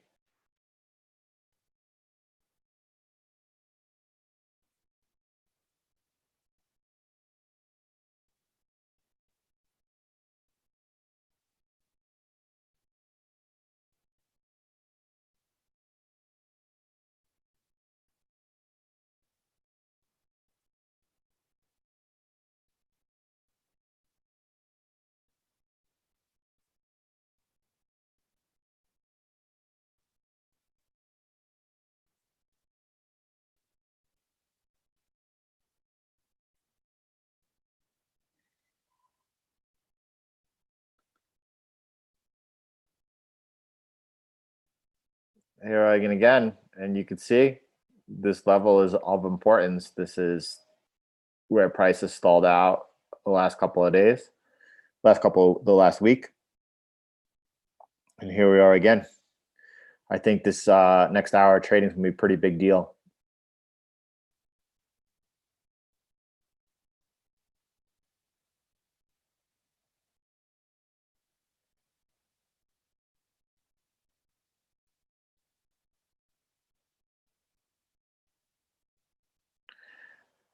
Cybertruck's pretty cool, huh?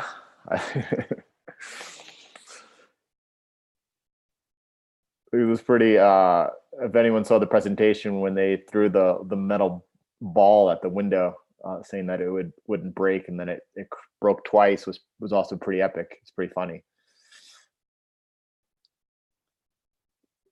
Rust in Bitcoin. So again, I was looking to buy some Bitcoin myself. The levels that we've been looking at have so far held. Right, we've talked about this yesterday actually, and really did a really good job of explaining it. But you can see here from these past two cycles, we're in this yellow area right now, this reaccumulation phase leading up to the halving. All right, so as long as we hold 6,000, 5,800, this is all valid. If we broke down below that, my thesis is way off, and I need to reevaluate everything. But until that happens, I don't think it is. And I expect the low was 6,500, right? But even though I'm looking to buy Bitcoin, but I'm not going to buy Bitcoin. Okay, I'm going to wait until this true trend turns positive, and then I'll buy Bitcoin. And even if I expect it'll be at a higher price, unless we go lower. If we go lower, then the trend change maybe at a lower price point than it is today. But if the low is in at 6,500 and we trade higher from here, I'll be buying Bitcoin at a higher price point when the true trend closes, but I'll feel more comfortable doing it because right now it's just on an uncertain area, and I feel more comfortable waiting for a clear signal, right? Instead of jumping in and being like, oh, I think the low is 6,500. Let me buy right now, right? So I'm just going to wait until I get my signal, and I am looking to buy more Bitcoin, and I'll buy it then.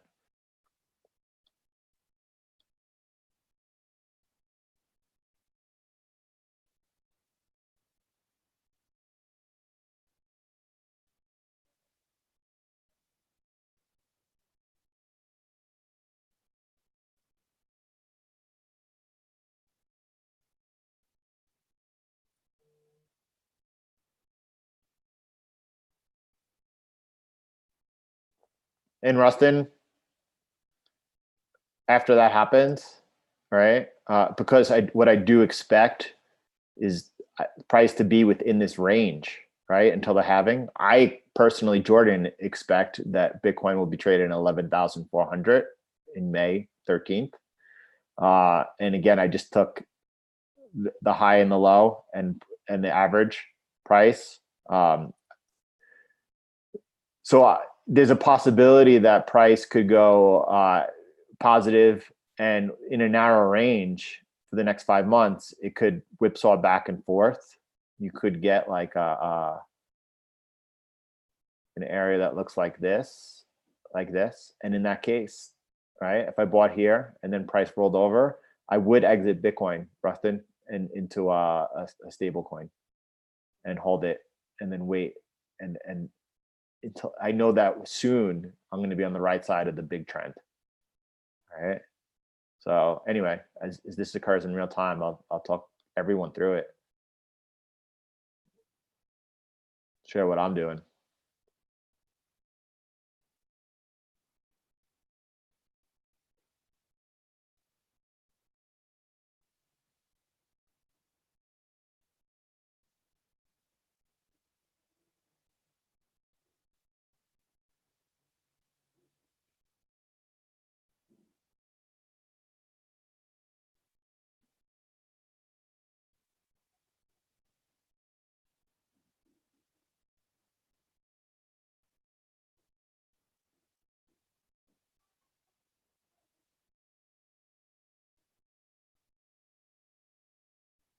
Too bad the Tesla solar panels have never come through. I would have loved those things. This be a really good feeling to have the capacity with the Tesla batteries, power packs, to be able to be like off grid, right? Um,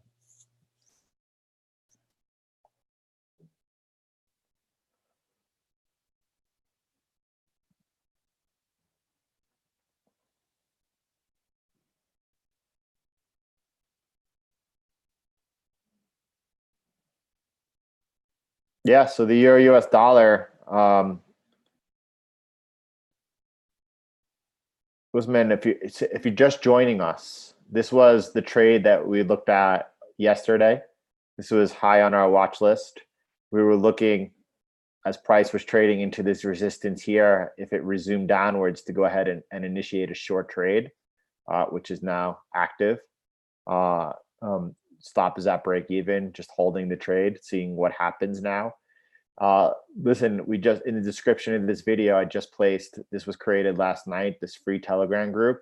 And what happens is during these live sessions, any pairs that are active later in the afternoon, I'll go ahead and do a 2 to 3 minute video on them on TradingView and post the link into the Telegram group. And then you could go ahead and follow along and find out what is active. But right now on the Euro US dollar, you're managing an open short trade. Okay, you're not looking to initiate any new positions on the Euro US dollar. Personally, I'm waiting to see if we could get down closer to the support down here. That would coincide, and we could get rejected right over here. And the Euro US dollar is trading, as Blair pointed out, right at the 200-day moving average right now. And it's possible this is the move, and we resume downwards right now. But I'm looking and waiting to see what happens, giving this some room right now.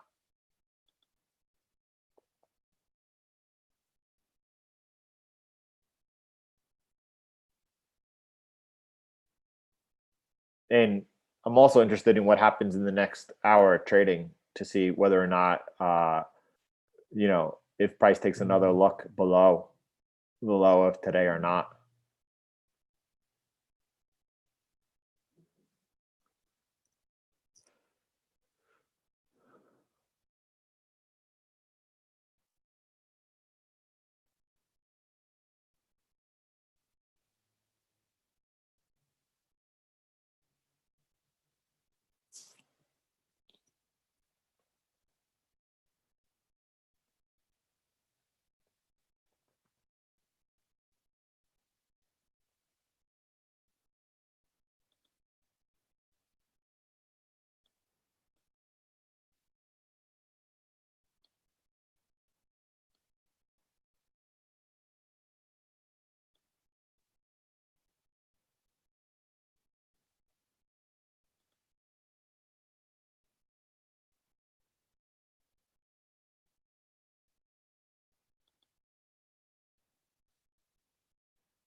Huh.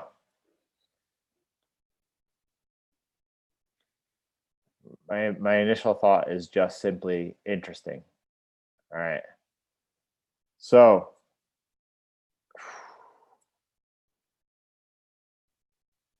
I wish DJ, that we're following this trend line over here,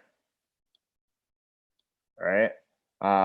So I think I lean here towards the Canadian dollar over the New Zealand dollar. It looks like we're rolling over here, but we definitely are trading now down into this supply zone. We got some support down here. We know that the Canadian dollar is coming off this big run, so it's only natural right now for it to consolidate a little bit. If we start making lower lows over here, right? And whether we just base out over here, consolidate, and then make the next leg down. If that were to occur, that's really bearish. That looks good if that were to happen.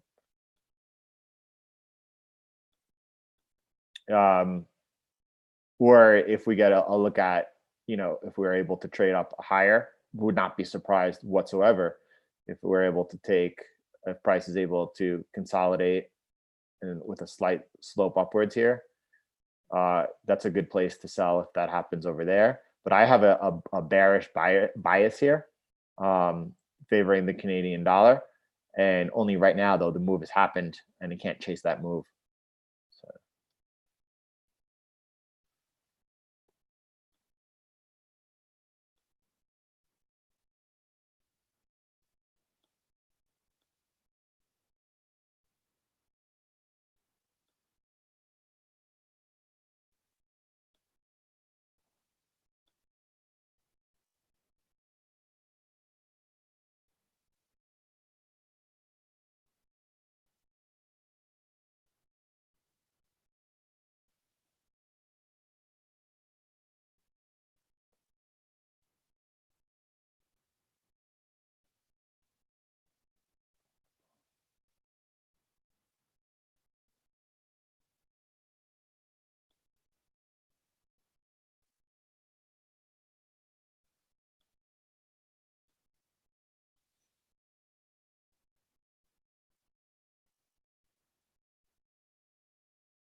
Yep, King. I mean, we're seeing that similar.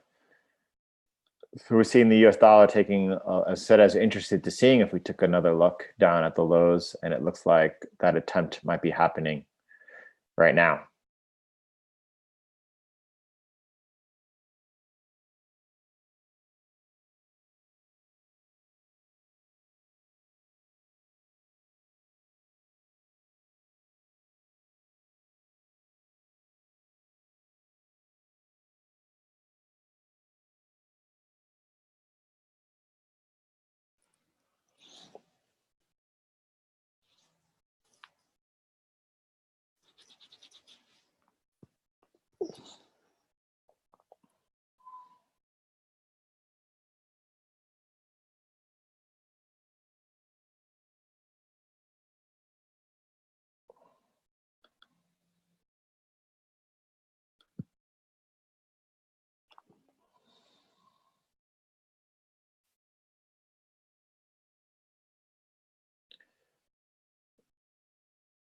I personally can't get a good read here on the New Zealand dollar, US dollar at all. I think the Australian dollar, US dollar is able to give me, I go where there's clarity. And again, we just looked at this, the Australian dollar, US dollar. Yeah, you have some light support right here. And there's the possibility that if this were to, I don't think it's going to, if it were to hold throughout Asia and then resume upwards in London, that's a trade I could understand. But I think this is getting close to becoming interesting as you get down near this trend line support and this support down here. That's why I have this blue box waiting. We get down over there, and then that's a trade that I believe offers some good risk to reward with high probability, and I'm interested in taking right now. I'm just waiting and watching. The New Zealand dollar, US dollar, I don't. It's a lot harder for me to see. And where there's uncertainty, I step aside.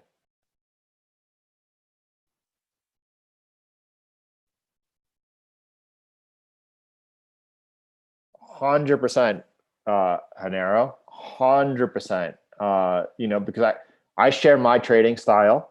I know it works. I know that anyone who's not profitable, if they want to go ahead, this is the way to do it, right? And I also do know that this style translates into all time frames. So no matter what style of trading you trade, for sure there's stuff here to take, absorb, and to translate into yours.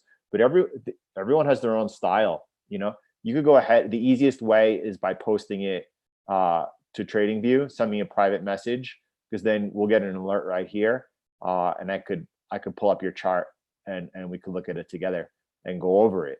And that's going to help me learn. That's going to help you learn and everyone else learn. Please feel free to share your charts. The link to my TradingView is right here in the description of the video. So if you want to send the chart through there. Yeah, definitely, King.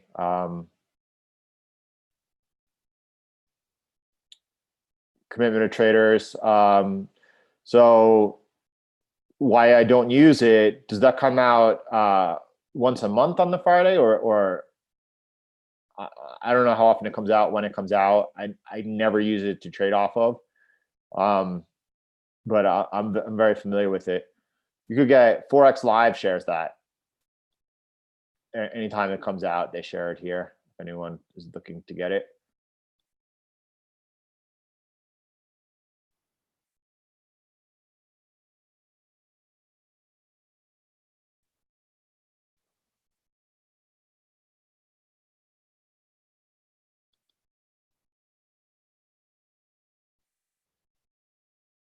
So the thing about, and we looked at this yesterday during the live session, and we spoke about, this was the point to be, this was our profit target, first of all, that we had when price was all the way down here, had talked about and put in, and price on the geopolitical events had spiked into it, and it was a good idea to take some profits off the table. Not that I was trading it whatsoever, but I didn't expect price to come off that sharply that quick. But normally, this is an example. This was when Iran, or supposedly sponsored by Iran, the Saudi oil fields were attacked, and you see the reaction to geopolitical news events is always overrated. People called me up right over here and they said, should I buy oil? And I had friends, I had family call me up and say, should I buy oil? And I told them, well, now's not the time. And you could see what happened afterwards, that price retraced downwards. And that's what's happening here. You have this trend line over here, though. And if price trades back into it, that's a better place to lean off of, because you're wrong right away if price trades below it. If price does break below this trend line, right, I expect we have a good chance at going all the way back down towards 58.37 and testing around there. But like gold too right now, I just don't see a place to get involved into gold right now. I'll keep watching it until I do. This happened during the holidays. We weren't trading. Nevertheless, there's no way I could have gotten in over here. I know that. I never had a retest of the breakout, and I don't chase breakouts. And this one over here is similar to what's happening on the US dollar, Japanese yen, but I wouldn't have got in. I know I wouldn't have got in. Even though for a long time we spoke about, the whole time price was below here, we spoke about if price got above this level, we were interested in going long. I just don't chase breakouts.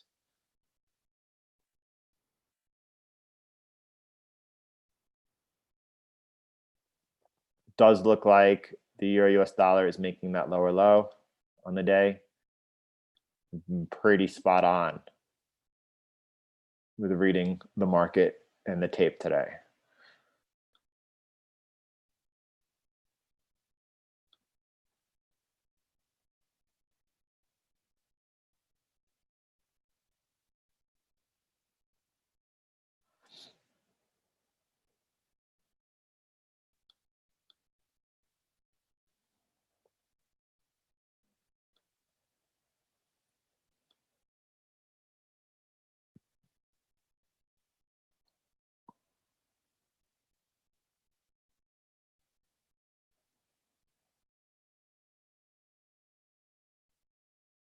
King, I've been trading 19 years,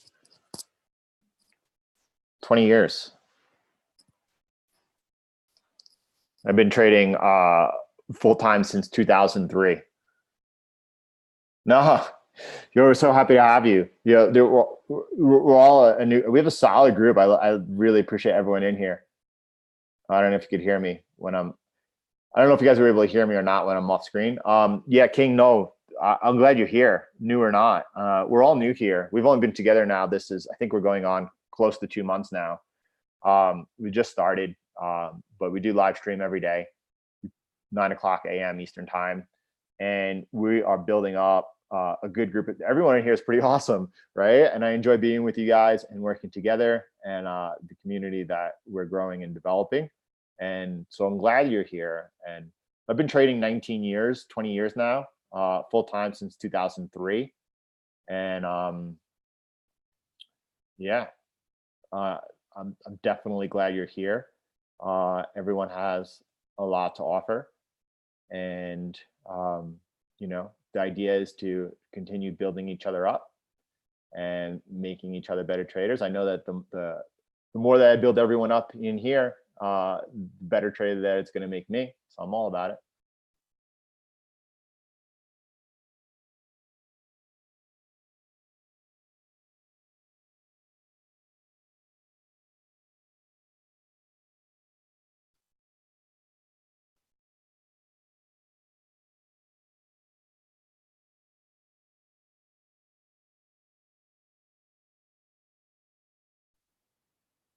So swing traders rock.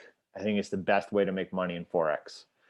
Um, so Hanero, the username, if you go into the description right here, it's right here, right? It's Jordan Lindsay, but just click that link, and then you have probably from that link, you should be able to go ahead and message me. I'm not sure how it works. We'll find out right now. So what happens if you click messages on yours, and then you go ahead and you click a new chat, and then type in Jordan Lindsay, and that's all you need to do. And then you could share the chart right here, and then we'll all take a look at it together.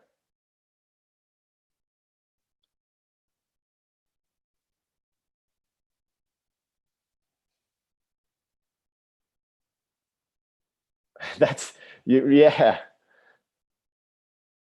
Rustin. That's what I'm talking about. A lot of traders I hear, the commercial interests are about 50-50. There's no strong leaning one way or another.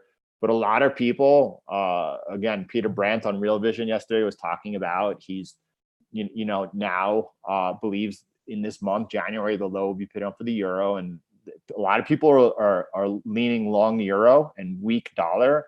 I'm not there yet at all. The swamp is very heavy to carry.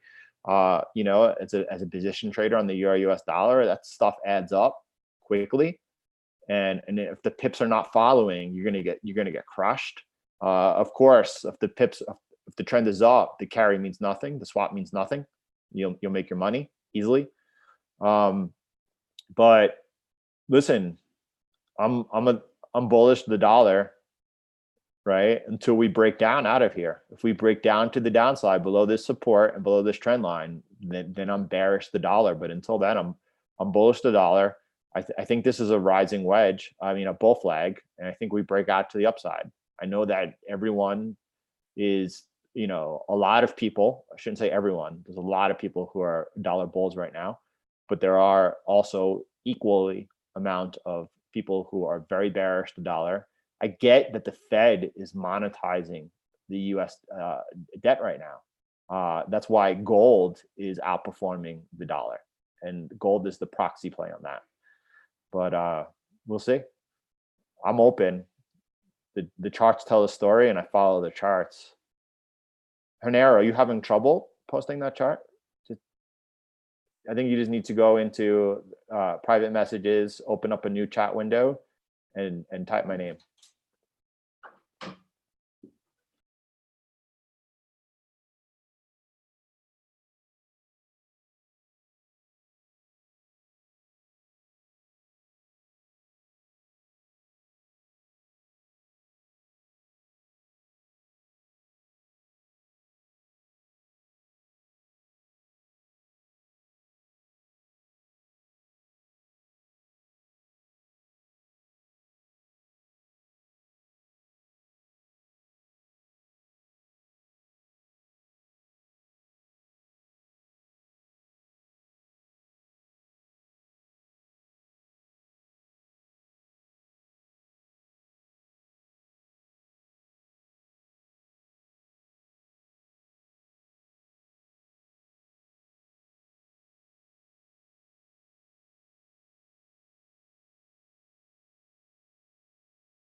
Sorry about that. I had to jump off a minute. Kids were just really excited to tell me that there was a squirrel in the house.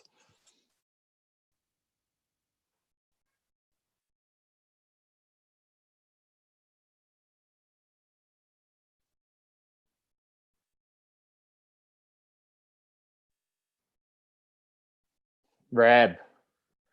Yeah, I'll get into that in a minute. That's absolutely. King, I have no idea. I have the settings to allow people to send links in YouTube, but YouTube does not allow them. It just doesn't work.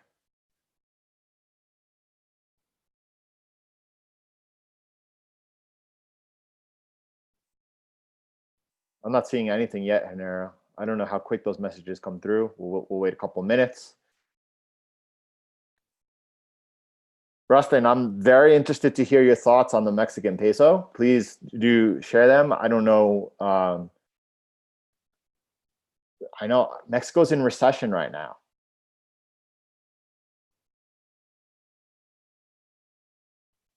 If you look at the long-term chart of the peso,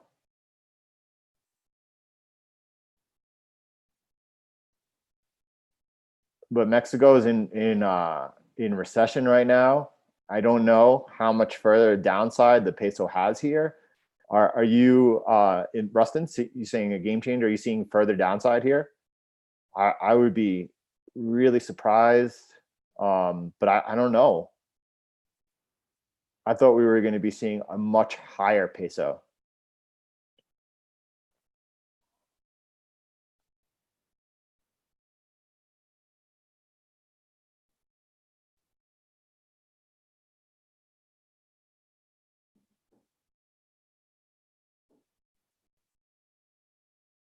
So Reb, getting back to that, you're saying in 20 years, I've gone through. So wow, it's part of the process. And I think, although I wish that I knew what I knew now and been doing that for a long time, because guys, the thing you have to understand, I'm sorry, I have to take a break 1 second. Author on the TradingView platform as well, is running an educational company and swing trading full-time. If you still haven't, make sure you go and follow me also on TradingView. I publish every day new analysis and education completely for free. In today's video, we will be diving deep on a lot of multi-time frame analysis on different pairs, breaking down exactly how you're supposed to approach your trading from a technical analysis and order flow perspective, and specifically multi-time frame analysis to understand how the market moves and how to take advantage of the waves in the market. Let's get straight in the video and provide some free value for all of you. If you continue to have trouble, go ahead and send it to my Twitter. The thing about compounding is that... Okay, so the first pair that I want to speak about is Euro USD. Now, I released an analysis on TradingView when the market was at this area here. And I told all of you expect the market to make this retracement. Now, first of all, why did I say to all of you expect the market to make this retracement? First of all, because if you look at what hedge funds were doing on the Euro, and if you look at what hedge funds were doing on the Euro USD, basically on the USD, sorry, you can clearly see that from a Euro perspective, they were clearly increasing their shorts. So with the last report, we went from minus 65k net positions to minus 72k net positions. So they basically decreased their longs by 5k and increased their shorts by 2k. So they basically clearly increased their shorts, meaning that obviously Euro was supposed to get weaker during this trading week, and that is exactly what happened, because if big banks, they have all the money. If they're selling, the price will go down. And if you look at what happened from a USD perspective, we went from 11k net positions to 13k net positions, and you can see that they basically added 990 longs and decreased 545 shorts, meaning that overall USD was getting stronger. So strong USD, weak Euro means Euro USD is supposed to make a push to the downside. So going back on the price action that we have basically on Euro USD, what you can clearly see is that overall we expected this pullback also because the market basically had already created a nice impulse to the upside, very impulsive phase, and overall the market was clearly overextended to the upside. Plus, if you look at the moves in the market, we basically started from this low and went 1, 2, 3, 4, 5. Now when the market makes 5 waves to the upside, it will make a sharp correction. That is something that you will see over and over again. Look, 1, 2, 3, 4, 5, sharp correction. That is something that the market does over and over again. And after 5 waves, usually you will get basically the market will not succeed in making another impulse. In fact, you can see 1, 2, 3, 4, 5 correction. The market did not succeed in making another impulse and never broke the previous high and started a push to the downside. And this is overall what we have at the moment. The situation that we have at the moment is a market that is retesting this strong area. Now this area here is now previous resistance, which is now turned support. And what we also have is basically at this area, we can overall see that we also have the retest of this counter trend line that was broken to the upside and now retested. Another confluence factor that we have inside of this area is if we take our Fibonacci from the low to the high of this impulse, what you can clearly see by also zooming in is that the 50% Fibonacci retracement is in confluence with the previous resistance now turned support. Remember, previous resistance, if it's broken to the upside, is turned support. So previous resistance turned support in confluence with the 50%, in confluence with the counter trend line. So it is not basically a surprise that when the market made this push to the downside, hit the golden ratio and then rejected and closed above the area, because the market is basically interested in this zone as it is a strong area of support. So usually what will happen after this area, the market hits this area, we will get a push to the upside. Now, we still don't know if the push to the upside will be another impulse or if it will follow if it will just be a tried and tested impulse and then failed impulse, like in this case, creating an F formation. So basically the market could now try to make an impulse and then create an F formation. Now, how you have to approach, like in this case, okay, after 5 waves, tries to make an impulse and then creates an F formation, retest of the neckline, then continuation to the downside. Very simple pattern that you will see in the market over and over again. Now, in this particular situation, how do you approach this situation? It's pretty simple. You know that you have the support here. So if you're able to take an entry inside of this area, when the market will make its push to the upside, basically you will be risk-free by the time that the market will make the push to the upside. And if the market will continue to the upside, then you will have a very good trade that is running risk-free with a good risk to reward. On the other side, if the market from here will continue to the downside, you will be taken out of the trade break even. So you're perfectly fine with that. So the important thing is that you know on the 4-hour time frame how you're supposed to basically take your entry.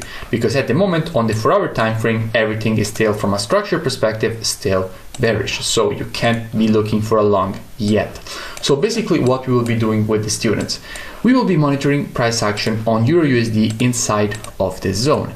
If and only if on the 4-hour time frame we will get one of our valid entries, then we will be taking this short to the upside and we will be risk-free as soon as the market reaches this area here, so that even if the market makes the push to the downside, we will anyway be out break even from the trade, which is a very important thing.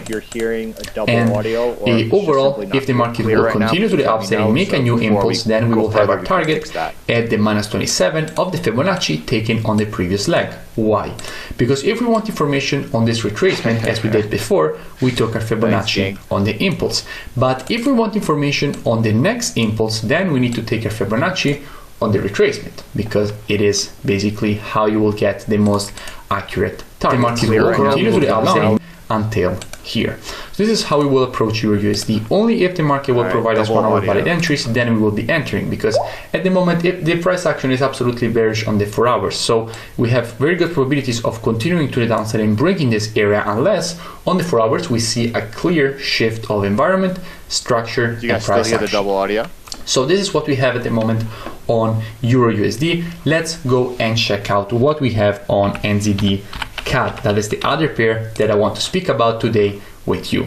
Now, this is overall the situation that we have on EuroCAD, what we're expecting to see on EuroCAD. Now, let's speak exactly why we expect this on EuroCAD. Let's start from the beginning and see what do we expect on EuroCAD.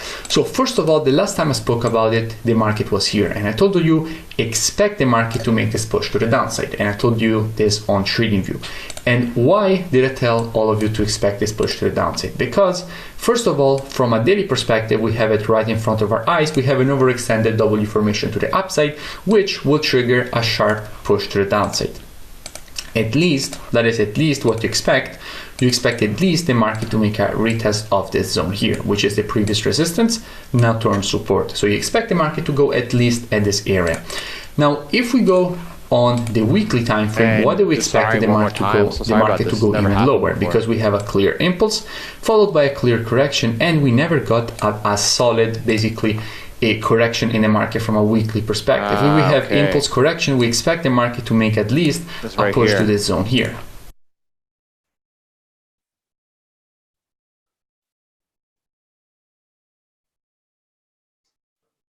There we go. All right, guys, thank you for that. Sorry about that. Do apologize. Hanero, Victor, King had no problem sending the messages through the private message. I don't know why you're having a problem. You might need to be following me in order to send the private message. I'm not sure. So if you're not following me on TradingView, just go ahead and first follow me and then send the private message. Unless you know that you weren't following me, you weren't able to send it.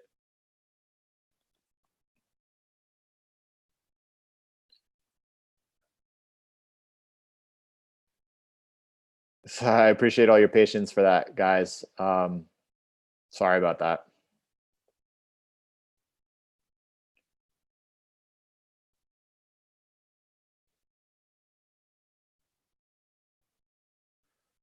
So, Rev, I definitely want to get back into what you were talking about as far as over those 20 years, the things I've learned and been through. And yeah, so I wish, of course, that I knew everything that I knew now and was trading with the maturity and style that I trade with now back then. When I first started trading, there really was not the access to information that's available today across the internet, right? It just, yeah, I was able to trade online and through the internet, but the amount of knowledge was not there. So here's the thing though. I unfortunately had a lot of success when I first started trading. I used to trade the E-mini futures, and it was a few years before I got into foreign exchange.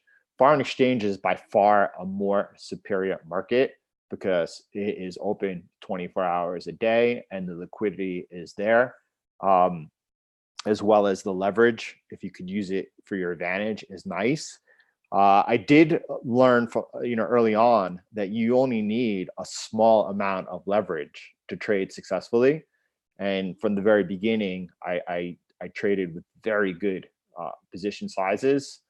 The thing is that at a young age, when you have a lot of success, you have no context and you feel like you're invincible, and you go on to, if you're doing 30-40% a year for 20 years, forget about it.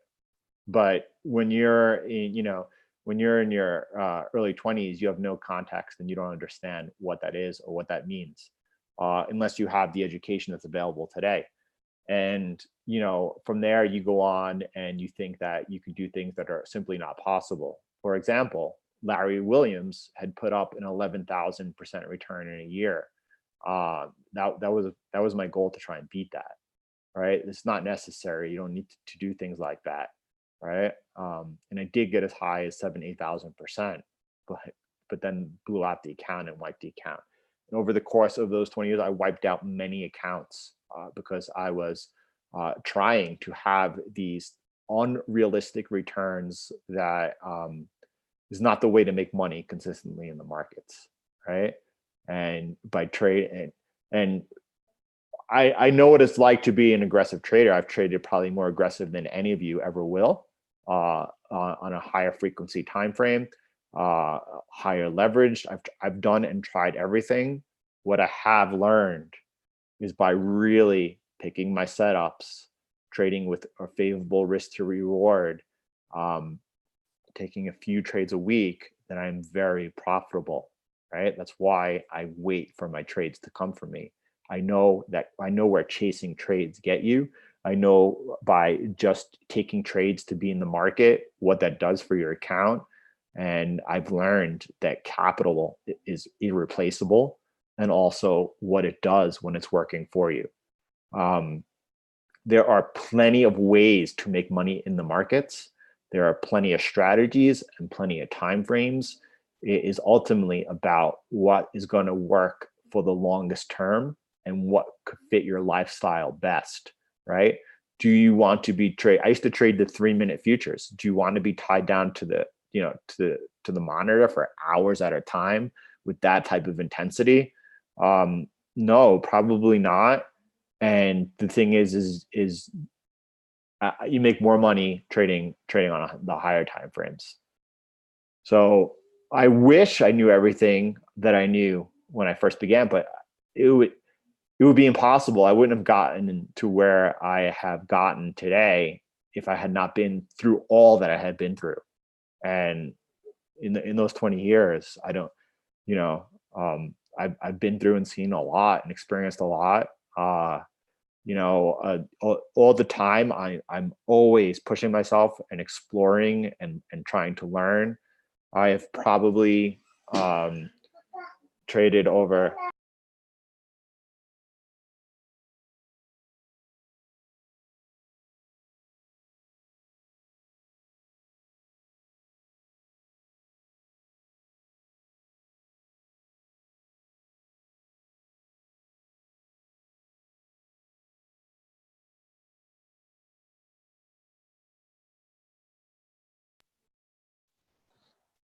I've explored so many things, and yes, I wish I knew everything that I knew today. That's why I believe anyone who's just getting started trading or not yet profitable and is learning and building off the foundation set here, I believe that you're going to have a very successful career.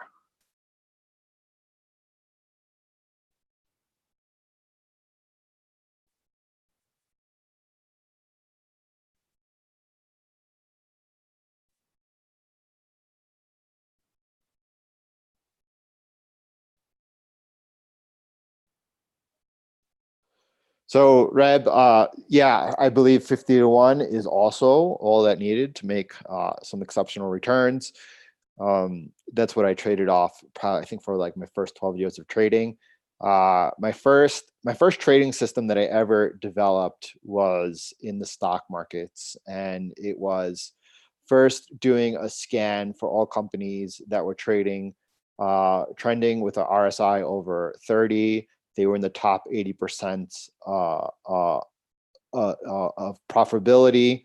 And then I plotted a 5-day moving average. And when price had moved 5% below that moving average, as soon as the trend resumed upwards, as soon as price resumed back upwards, I would then enter the trade. It was like a revision towards the mean. That was my first system I ever created, and obviously totally unique. No one, I've never seen anything like it. I'm sure none of you have seen anything like it.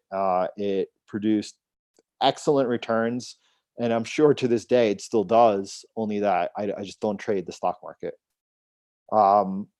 When I first got into trading, the futures, I was my problem was that on non-trending days I was able to make a lot of money, and on trending days I would get crushed. It was not a smart trading style. I was basically selling off of an oscillator when it was overbought and buying when it was oversold. I was not yet good at recognizing the market condition of the day to distinguish between when we would have a trend day and a non-trending day. And if I was, and if I didn't believe at that point that I need to be trading all the time and every day and only traded the non-trending days, it would have been phenomenal. But in the end, it was not.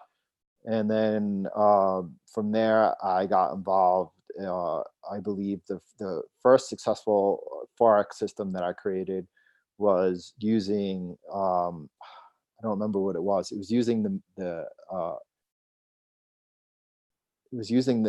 MACD along with something else. I don't remember exactly what the system was.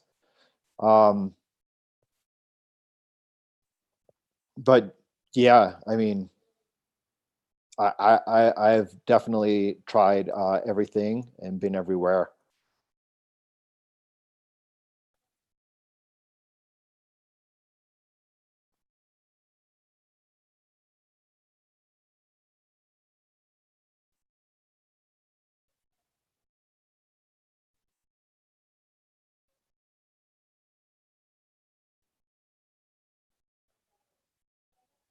Still not coming through.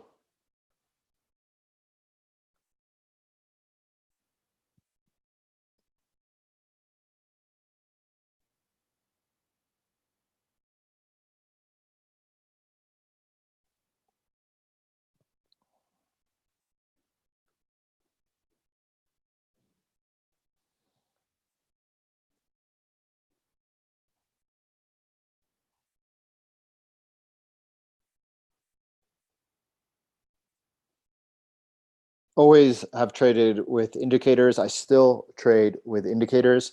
I never traded a moving average crossover. I believe that probably one of the better indicators people could use is a moving average crossover. You could create a really good system with them. Yeah, I don't trade naked now. I trade mainly naked, but I also use the true trend as the indicator, and especially with some of my automated systems, I rely heavily on it. And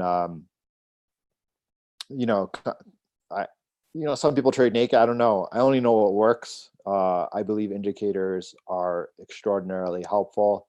You guys see me do my analysis. You know that I guess people would say that I trade off of price alone most of the time, but I rely on indicators as well.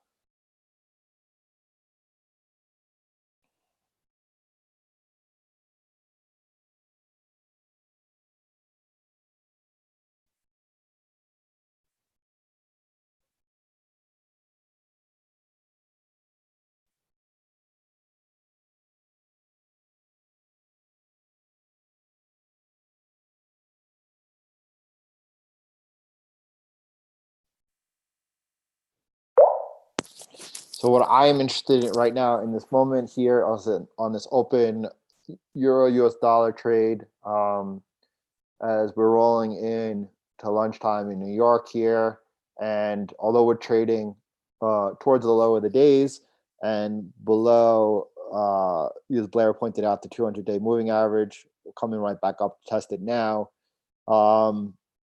Whether or not, here's where we stall out. And the only thing I'm doing to manage my trade at this point is I now have my stop loss at break even, and I'm continuing to let this go. I'm not looking to take profits. I want to see if we get a look down here at this support, how price reacts around it. I'm taking the DXY into consideration here. I see that this has been a place that we've topped out multiple times. Let's see if the third time's the charm, and this is the time that we break through or not. This is definitely something that I will update later in the day on Telegram if I decide for any reason that things were changing and that we're going to be taking profits on this trade, but I don't foresee that happening right now at this point. If any of these greens in the next few hours turn into potential setups, that's something that I would update on TradingView via the Telegram group, as well as what's going on with where we have as far as active trades. So the blue are currently open trades.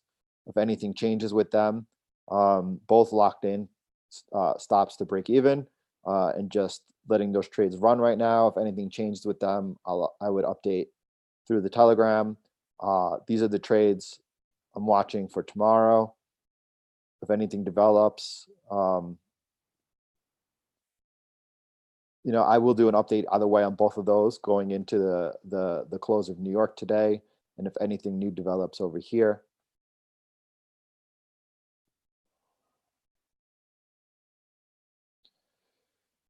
And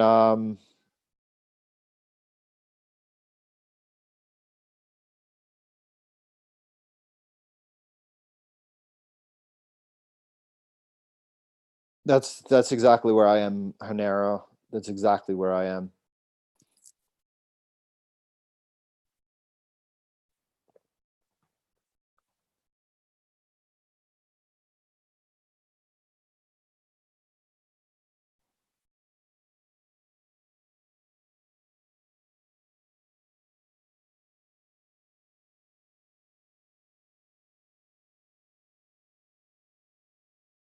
Yeah. So Reb, another thing you might want to look at to doing is incorporating overseas, which gives you a lot more options as far as which brokers you could work with.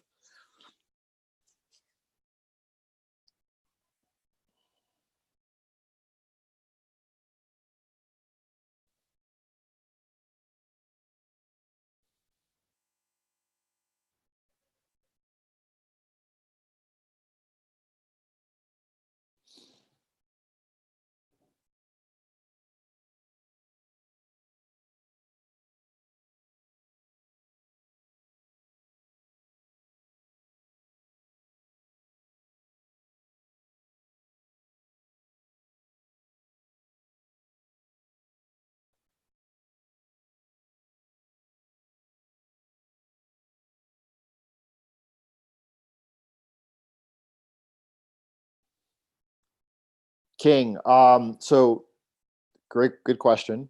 So we're always looking ahead at the calendar, first of all right? Even though definitely technician, I would define myself as a technician, and I'm always looking for what the charts price in, but I'm very aware of the calendar. And if there's a high impact news event coming up, you know, and you're getting involved in that particular pair, you want to be aware of it always, especially rate decisions. But as far as fundamentals, I believe, and you have different time frames that you're trading on. So fundamentals right now, so gold is, let's take a look at gold.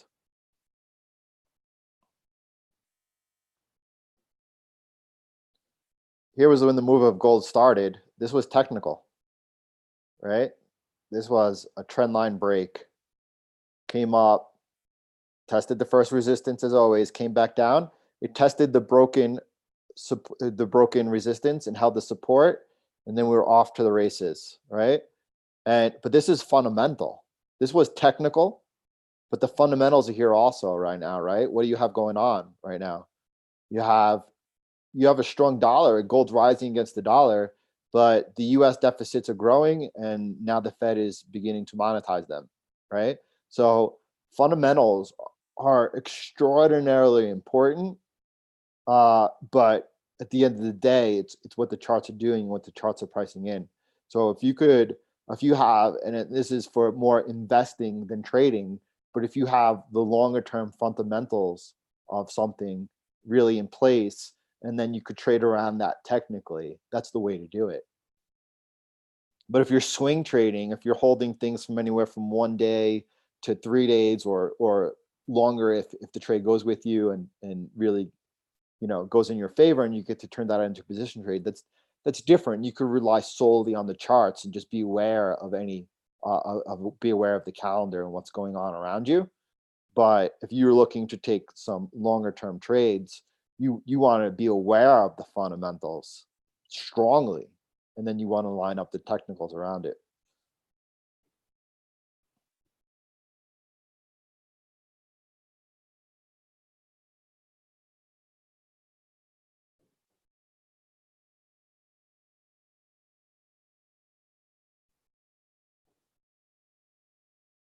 So as far as the Australian dollar is concerned, though, this is, I believe, has to do with the risk-off environment that's come in place ever since, first of all, the attack by the U.S., and then followed by now perhaps the phase one deal is not going to be signed, right? The Australian dollar is it's a tragedy, the fires in Australia. But as far as how it's affecting the economy, I don't know how much that's weighing in. You also have, don't forget, first of all, China is the biggest catalyst for the Australian dollar, as their economy is totally relied upon it.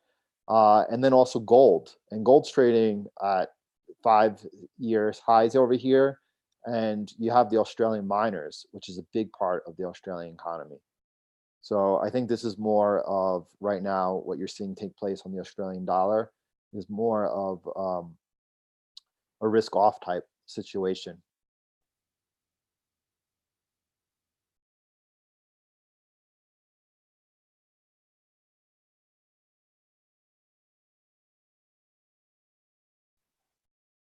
Yeah, I used to be that way, Reb. I used to be 100% technical.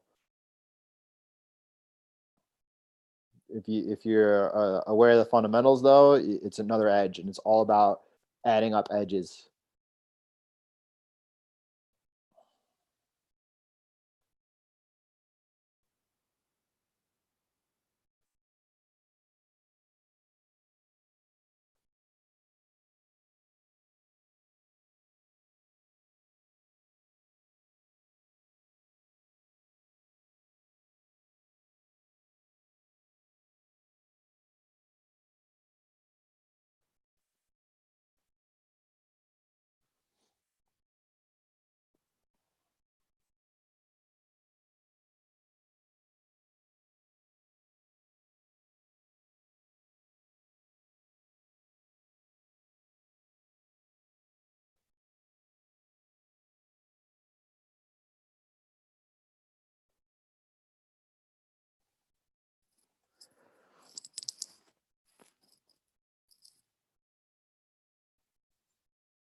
Renero, what happened? You couldn't send over that chart?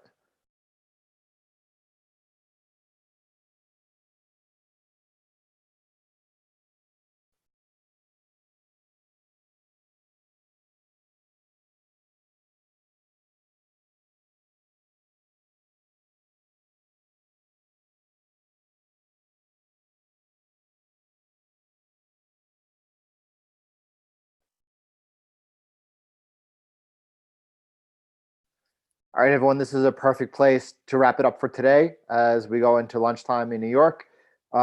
Listen, really good session. Anyone who is just joining us now, the first 40 minutes of this session was phenomenal. Go ahead, you can just pull back the live stream bar. It only goes back 3 hours. Wait for it to process. Watch that, and really enjoyed everyone. Anyone new who's just joining us, so glad to have you. Please continue to be with us. We're always looking forward to sharing with each other, offering what we can, helping each other grow. And that's it. I hope everyone has a really, really good day. And right now, it's just about enjoying these open positions. And that's it. Have a great day, everyone.